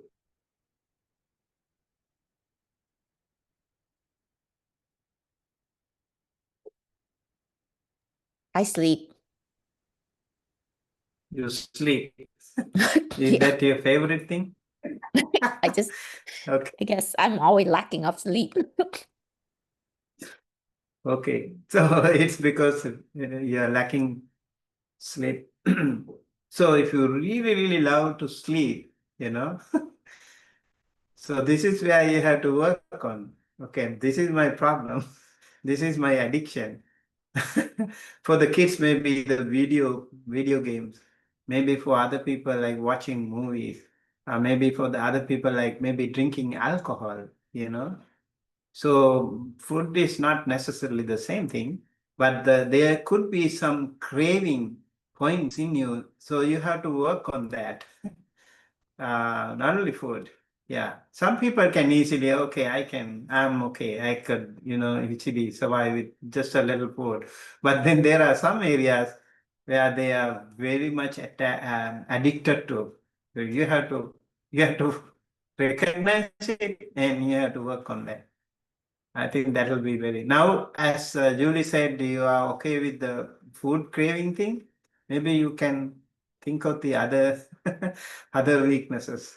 Work on them. First, you need to recognize, okay, this is my problem, and maybe we don't sleep early. Somehow we just procrastinate our sleep.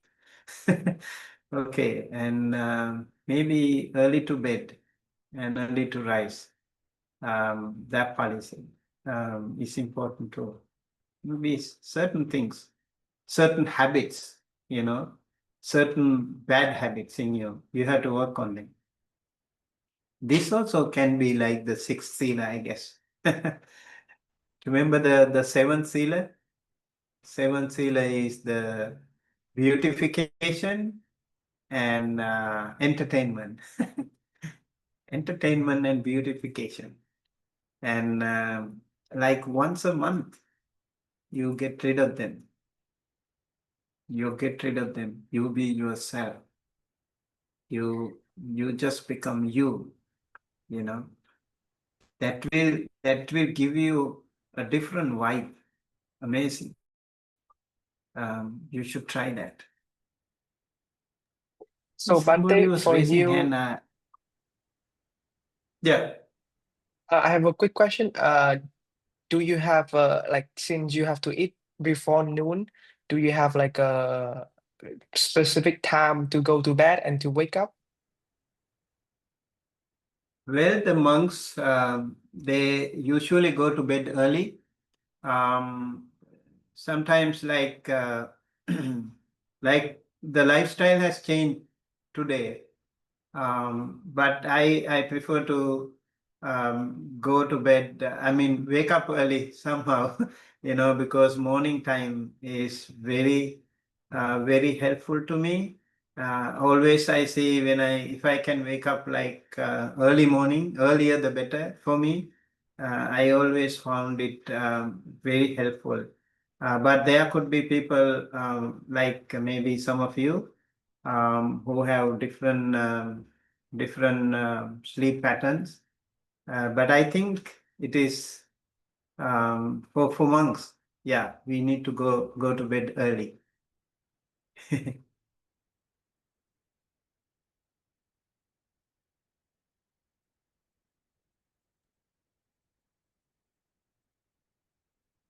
Can I ask real quick, is when you reach noon, you said that you can no longer eat solid food. Is liquid food still allowed by technicality then? Yeah, like there are 8 liquids that are prescribed. We call ashtapana, or 8 kinds of juice. They are mentioned in the Tripitaka. I think, but for example, tea, black tea. Black tea is very much available in Sri Lanka, so we used to drink black tea. Coffee, for example, also is very famous. But I'm sure the tea and coffee were not there in the Tipitaka somehow. And I know, like in Myanmar, the Myanmar monks, they don't drink even tea. They think it's like a food. Because it's not part of the 8 drinks, 8 juices, like mango juice, um, rose apple juice, and there are jambupana, chochapana, and there are certain juice that the monks are allowed. If you ever go to Empty Cloud, New Jersey, they also have different snacks in the evening. The monks, they take a snack at 5 p.m. Very simple thing, but yeah, some snack. But with or without that also is fine. I think even just water, even with just water, it's okay. That's possible. Sometimes if you feel tired, you could probably take something. Otherwise, you can survive. You don't get sick because your system doesn't ask. For example, you used to eat, okay, 7 a.m., 12 noon, and 7 p.m. If you used to eat that pattern, um, makes your system recognize, so your body will need that all the time. And so if you don't eat afternoon, and your system doesn't register it anymore, so your system doesn't need it anymore. You feel okay. I remember I was going for peace walk. Um, we First day I remember I had a very hard time because we had to walk like 20 miles, 20 miles a day, 20 or more miles a day, and that was really hard work. And at the end of the day, when I came back to the temple, I felt so hungry. I felt so exhausted and tired. But then I noticed the Thai monks, and they're okay, because they keep walking, they keep doing the peace work, so their body, their system is used to it. And then I thought, okay, if they could, I could also. Then yeah, so you mentally fixate that. Yeah. That's a good way to actually lose weight too.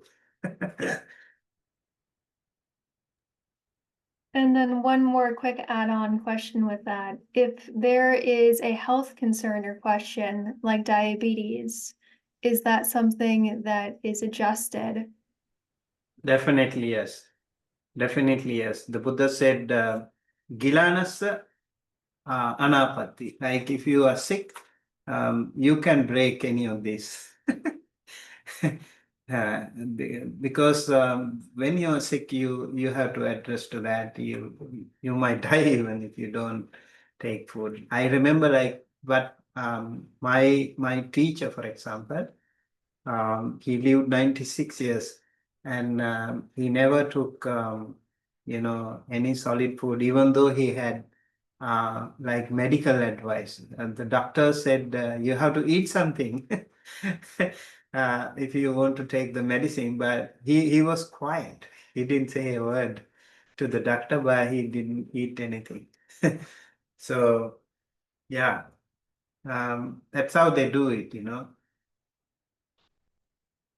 Fantastic. No, because I've been trying to actually follow that precept for about the past 3 weeks. And so I stop eating at noon, but then I have hypoglycemia. So if I have a hypoglycemic episode, I've been fixing it with a liquid instead of with solid food. But not all of the 8 that are allowable work. So I have to adjust it just a little bit. Allowable requisites, right? I think it's okay. Like you need to be focused, because you also have other things to do. If you are just a practitioner, maybe you have little less time. Remember in Karaniya Mitta, for example, Sutta Buddha said, Salla Hukavuti.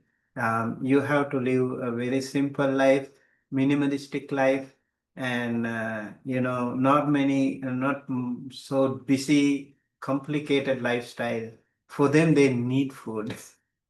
But those people who live a very simple life, you just meditate. Yeah, when you meditate, your body is not like very active physically, but mentally you are very active. So you don't need so much energy to survive. You just need little food only, actually. If you eat a lot, you can meditate. You feel drowsy all the time. Yeah, that is there. But appreciate you trying to, practice this sila. Maybe from time to time, I would say, if you feel hungry or if you feel weak, you should, I think, eat, or maybe you should maybe vitamin or something. um, Otherwise, yeah, meditation, exercise, and you know, they should, I think, go hand in hand. You should have a balance, like remember middle path. Middle path is good, very good. Thank you. I thought I would try it for a month to see if I could. Yeah, you should try it. Sometimes it's good to try actually some of those things and how you feel when you do that. Yeah. Any of you have tried that? Some of your cravings, did you try to control?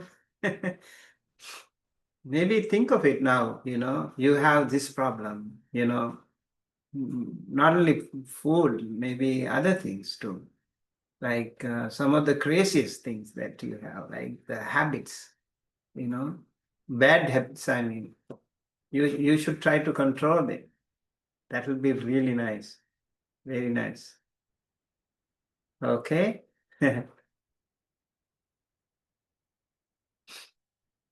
Any other question? Yes. Well, last year I went to Colombia because I need a treatment for my stomach. And then the doctor told me something very interesting, that you need to treat your stomach, you need to treat your mind. So I was very confused with that thing. And when I came here, I was just trying to think about it, and I find that this problem starts when I was around 8 years old, when my parents separate, and we don't have too much money, and I decided to help my mom. And my job was in a place where the cows are killed for food, you know. And my job was to clean bones and corn, the thorns, the thing here, you know. And I developed a specific bad reaction with that smell and flavor, you know. And I developed an attachment of perfumes. So I was really sick with those things, you know. And then I came here again. I returned to Chicago. I'm started. I went 2 times in a temple in Chinatown. I don't remember the name, but in that temple, I is the place where I found these glasses. And during that time, I understand those attaches were more like the pain and confusion that I feel in that time, you know. So for me, it's very interesting when I read this, the Four Noble Eightfold, because for me, it's like how everything is related, you know. I mean, I I can support the smell of the meat just because it's not just because the meat, it's because the time what I living in that time, you know, that represents that the change and my decision to help my mom. And then something very specific is in that place. They give us a knife, and you are responsible of that knife. You need to keep this sharp and clean. And I developed an attachment about knives, and I hold knives my whole life, you know, until more or less 18 years old, and I lost that knife, my first knife, in a dream. That is very funny because I used to sleep with the knives near me, and in this dream, somebody took that knife and cut my hand, and I don't see anymore that physical knife anymore. I tried to find it in my home, and I'm still today. I asked for my aunt, "Did you see a knife in my old bedroom?" No, no, no, no, no, no. In the kitchen? No, no, no, no, no. And I don't know what happened, you know. So it's something that my mind is okay. What happened there? And the thing is, I developed my attachment for perfumes and knives because those things becomes to represent protection for me, you know. And the other part was like the dark side of the world. It's not only the meat. I mean, still I can eat meat. I can support the smell and the flavor, you know. But it's something very interesting that when I read these things that I'm listening here, I found. Thank you so much. Yeah, thank you, thank you. I think the food culture or the whatever chemicals and many things that we have to live in the world today is not like before. So the world has so many people, population is ever growing, and so they don't have enough food, so they really try to grow faster, cultivate more in bulk, and a lot of big businesses, they also do things. You can see bigger apples and faster cultivation. That way we have a lot of processed food, and so we sometimes get like mysterious diseases. So when you eat these processed food, that can also happen to many people. I think Aja, you have to say something.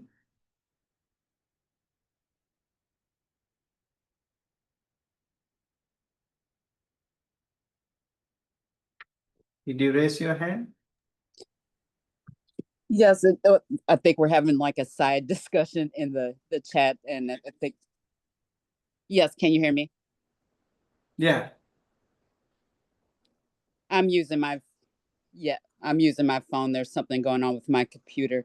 It was just a side discussion in the chat regarding ADD and ADHD and neurodivergence in general. And I just think that there is some misunderstanding, because I think there are people that especially during COVID, that diagnose themselves via TikTok with certain conditions, including autism and those sorts of things. But from a actual clinical standpoint, there are people that, just the way that our brains are designed, are more prone to distraction and those sorts of things. And so that's what makes mindfulness such a hot topic, because if we think about cognitive behavioral therapy, that is essentially mindfulness. And when we practice those things, sometimes it's going to be harder for people to kind of be able to disconnect from all the distractions that modern society has, such as their phones and those sorts of things. Like for me personally, when I found, I diagnose myself when I can drink coffee and to go to sleep. When I was first put on a stimulant, Adderall, I took a nap, so that is like where, you can say, like, when people have an actual neurological diagnoses of certain things, it can present very differently. So to Maria's point, as far as where everybody is saying that they have ADHD, that is, a valid point. I think people confuse societal distraction and behavioral issues with actual psychiatric and neurological diagnoses.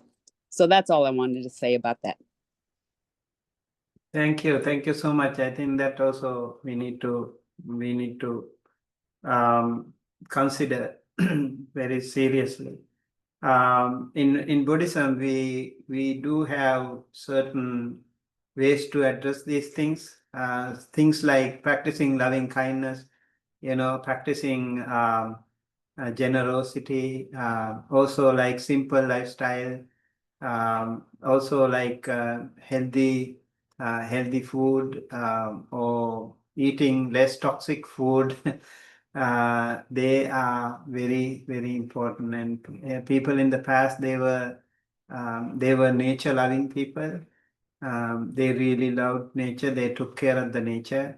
Later on, we will talk about these factors, of course, when we have like environment, but I think the Buddhist practice, if we can apply these precepts, how to live more organic life, organic lifestyle, can help us in many different ways. Like Juan said, how he also got infected, maybe like how he lost some of those the maybe senses.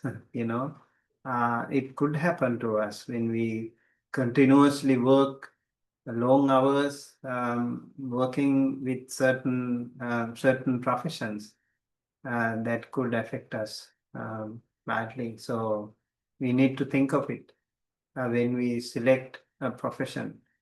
That's something that we all have to consider.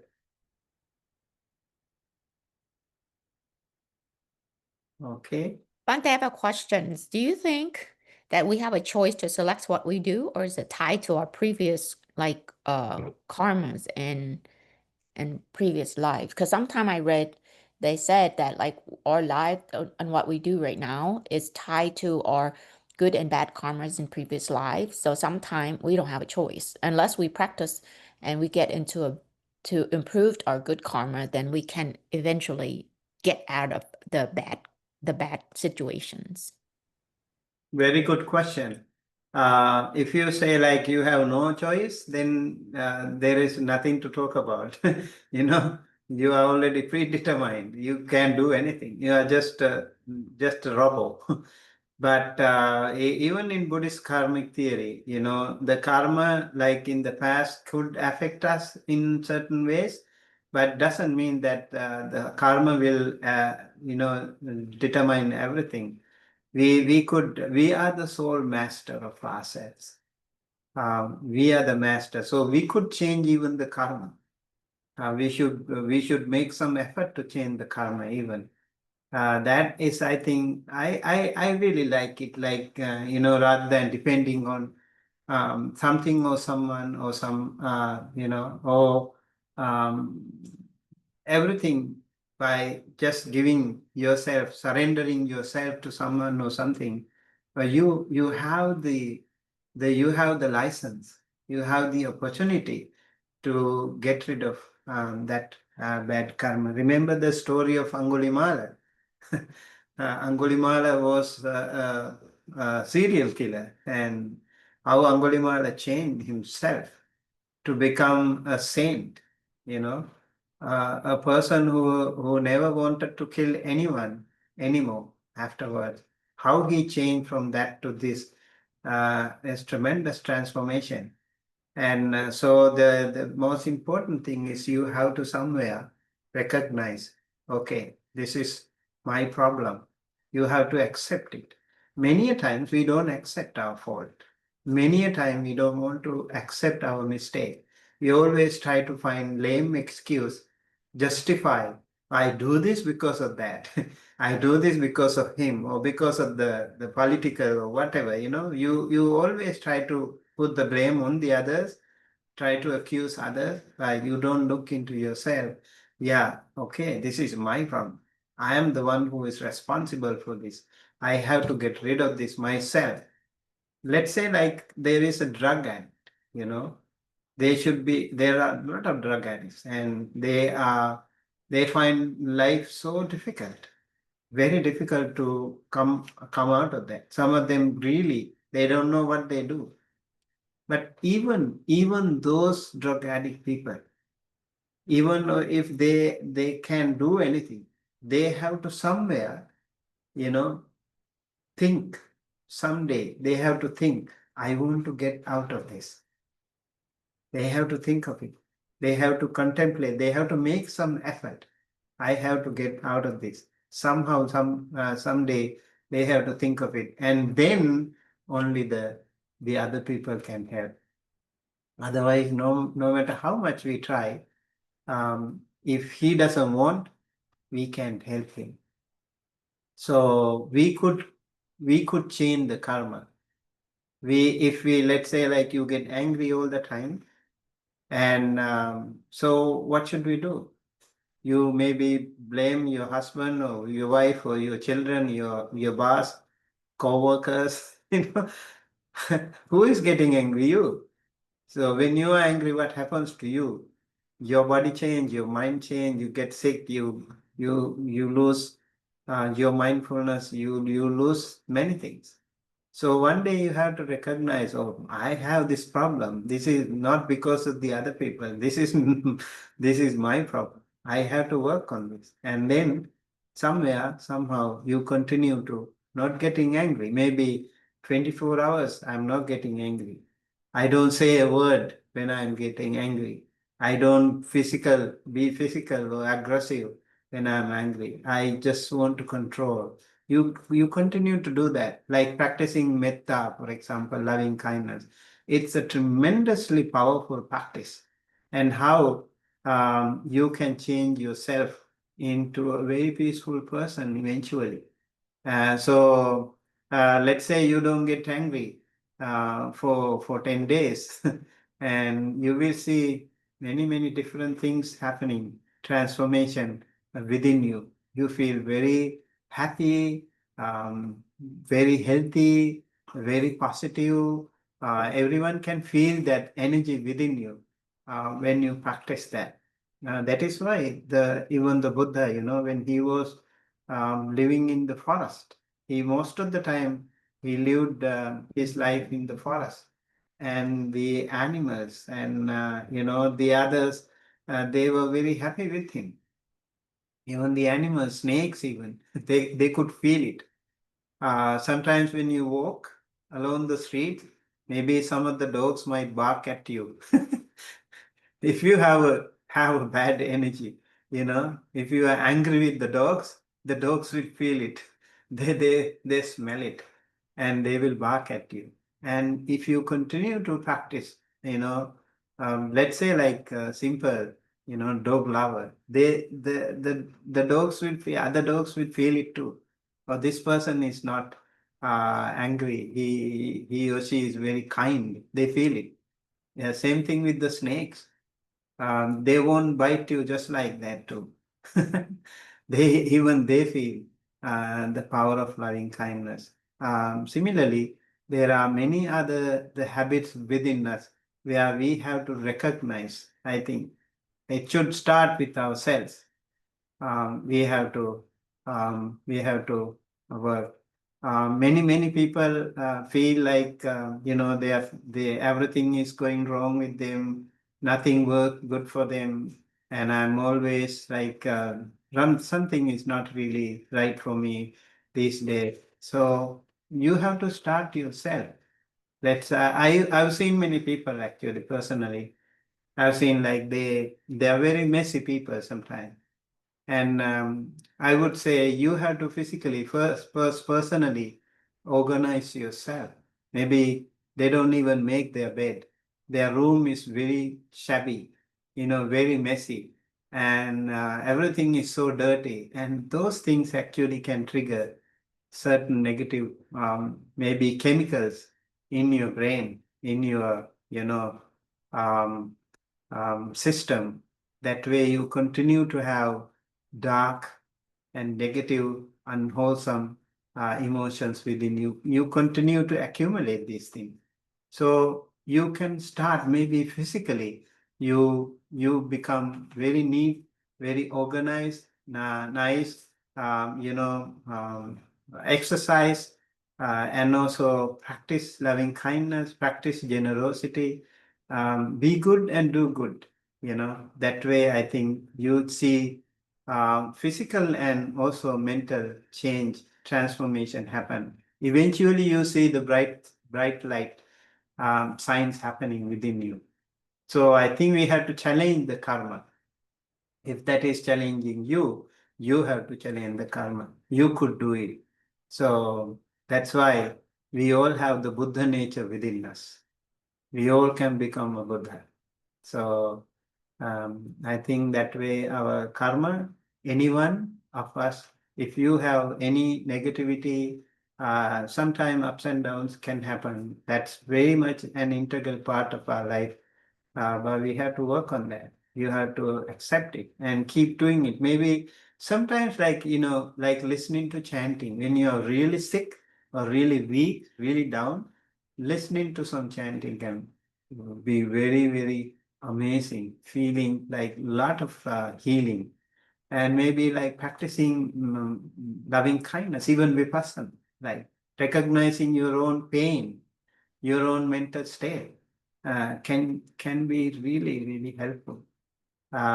Maybe go for a walk, talk to other people, and do something, outdoor activity, and organize yourself, and even actually joining a class like this can be very helpful. I must say, it's also very helpful. There could be a lot of Sangha, a lot of beautiful people, communities around the world. You can be a part of those communities. I could see already people are, having a wonderful time. They meet each other. Really nice. Yeah. So change the karma. The Buddha said, the ignorance is one of the most difficult things that we have to fight with. Ignorance always fools us.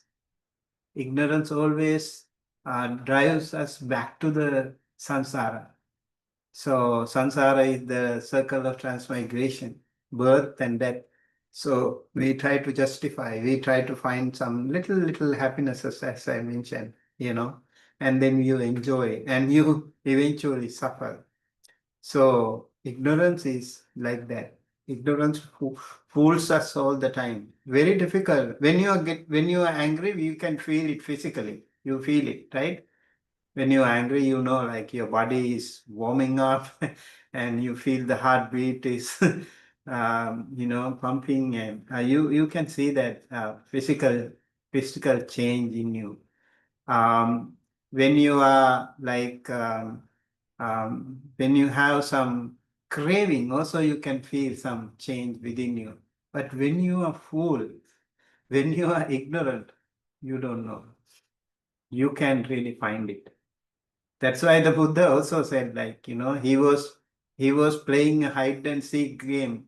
The craving was playing, or the ignorance was playing a hide and seek game with him. It was very hard to find him. Eventually, he found it. When you read the book, you will see that how he found and how he was so happy. And he said, I have completely demolished that very foundation of this house. You can't build any house anymore for me, he said. So, yeah.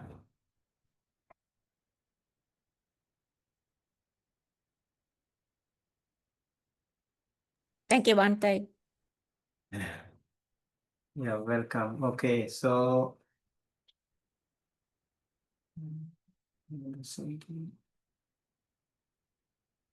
okay, we do have maybe a few more minutes.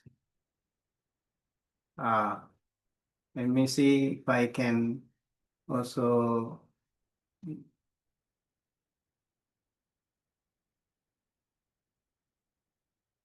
Yes, 5 precepts. Non-harming, non-stealing, sexual morality, truthful speech, abstinence from intoxicants. These are amazing precepts, I think. You don't need to be a Buddhist to practice these things. But if you practice these things, you can make your life a very meaningful one, and also you can make the others' life very meaningful. When you respect others, you will be respected. When others' life, that is about the metta, loving kindness, ahimsa. We have to be nice, and we have to be wise. So nice in the sense you have to be practicing like these nice things, wholesome things in your life, not harming anyone. Not harming anyone means not even the animals. So every sentient being, not only your family, not only your loved ones, but also the others, like neutral ones, and also the unfriendly ones. Not only humans, but also non-humans, seen, unseen, near and far, skybound, earthbound, waterbound, all sentient beings. We have to practice that. We have to practice this ahimsa, through bodily actions and verbal actions and also mental actions. Sometimes you don't practice, you don't become violent physically, but you can become violent mentally. You can become violent verbally. So in all three those, we have to be mindful about that. Not stealing again.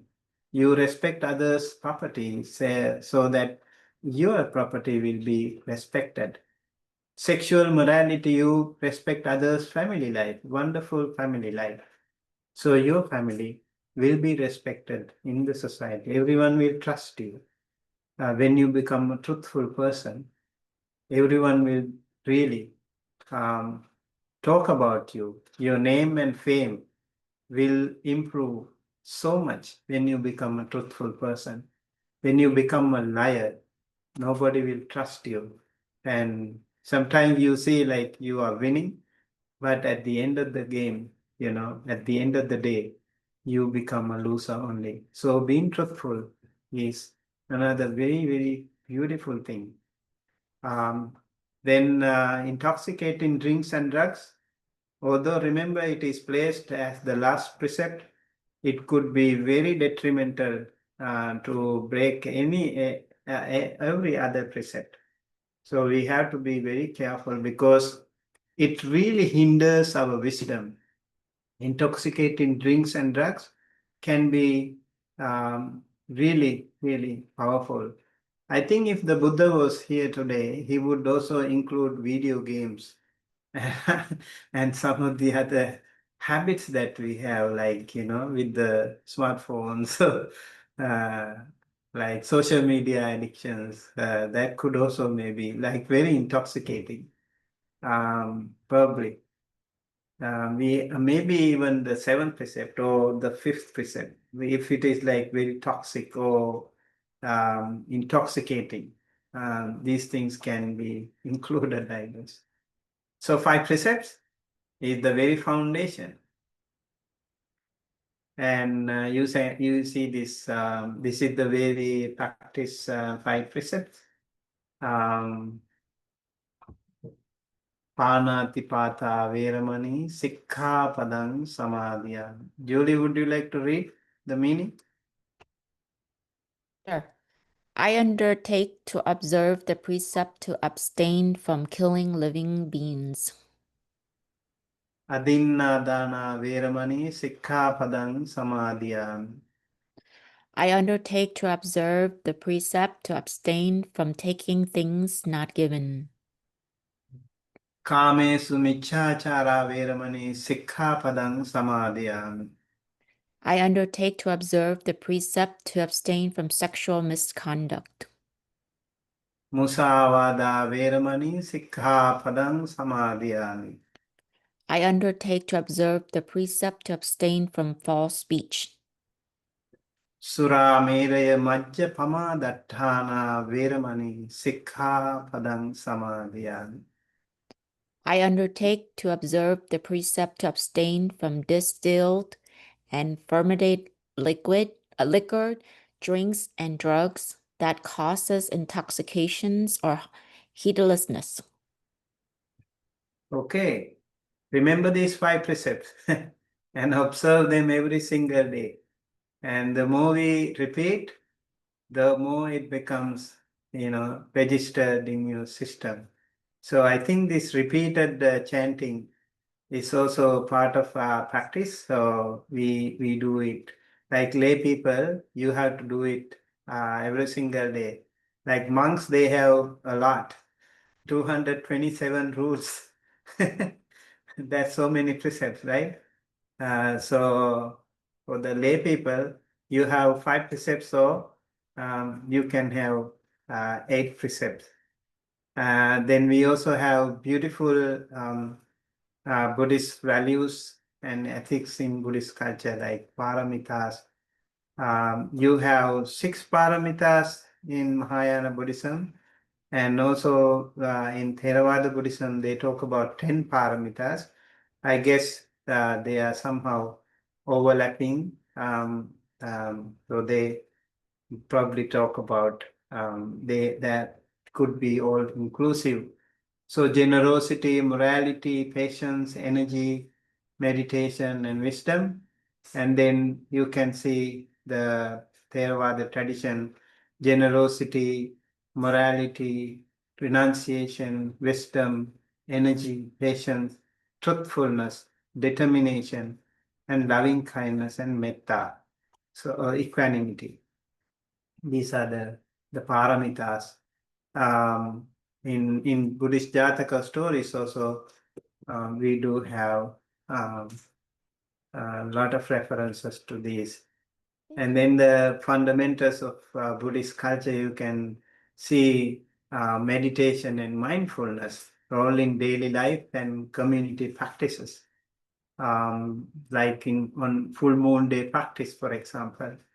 And then Buddha's birthday, many people in the world, they practice beautiful practices, a lot of ceremonies and also rituals are there.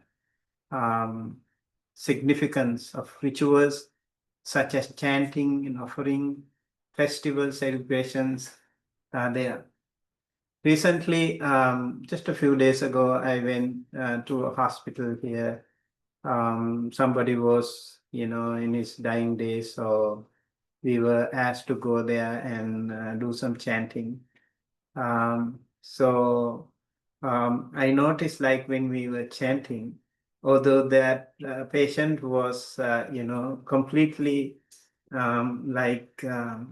in machine, but I could see his tears rolling, coming out of. So although he could not see us or he could not talk to us, but he was already very mindful. He could sense that we were there. Yeah, those chantings and sometimes offerings, like different kinds of offerings are there in Buddhism. Many different cultures, different traditions. They have many beautiful different types of festivals, water ceremonies, and transferring merits, and Buddha's birthday and chantings. All of them are there in the world. So monastic tradition again is an important thing. Monastic, sometimes we can see people become monks or nuns for a while, like temporary. That could also be, I think, a good way. Like in Thailand, even the king becomes a monk for a while before marriage. Before getting married, you have to really kind of practice some metta or loving kindness and patience.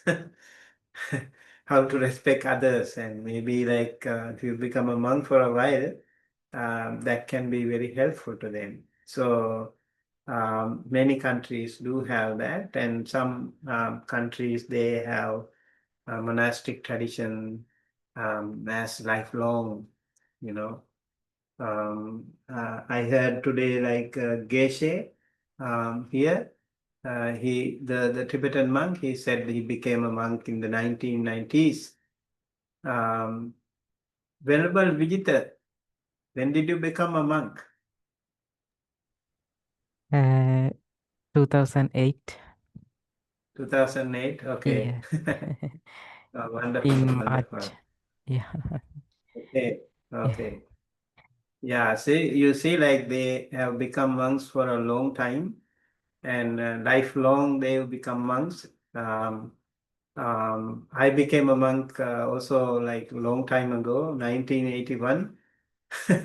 So we have learned so many things about life, this part of the life, this monastic tradition. It's amazing. These are all part of the Buddhist culture. So we have to think of these maybe practical applications, incorporating mindfulness and compassion into everyday activities, practicing ethical conduct and making mindfulness choices. And with that and many more, we will discuss later on as the time doesn't permit us. And I hope and wish that you have a wonderful day again. And thank you everyone again for joining us. Tomorrow we would like to start with your presentation. Okay. All right. Thank you everyone. Please say one word again to conclude the session. I remember like you were saying like tired. I don't know, maybe more tired now. And yes, say one word and we will see you later on. Renunciation. I've Satu, been thick. satu. Okay. Kindly type it. Maybe that will also be helpful. You can also say something or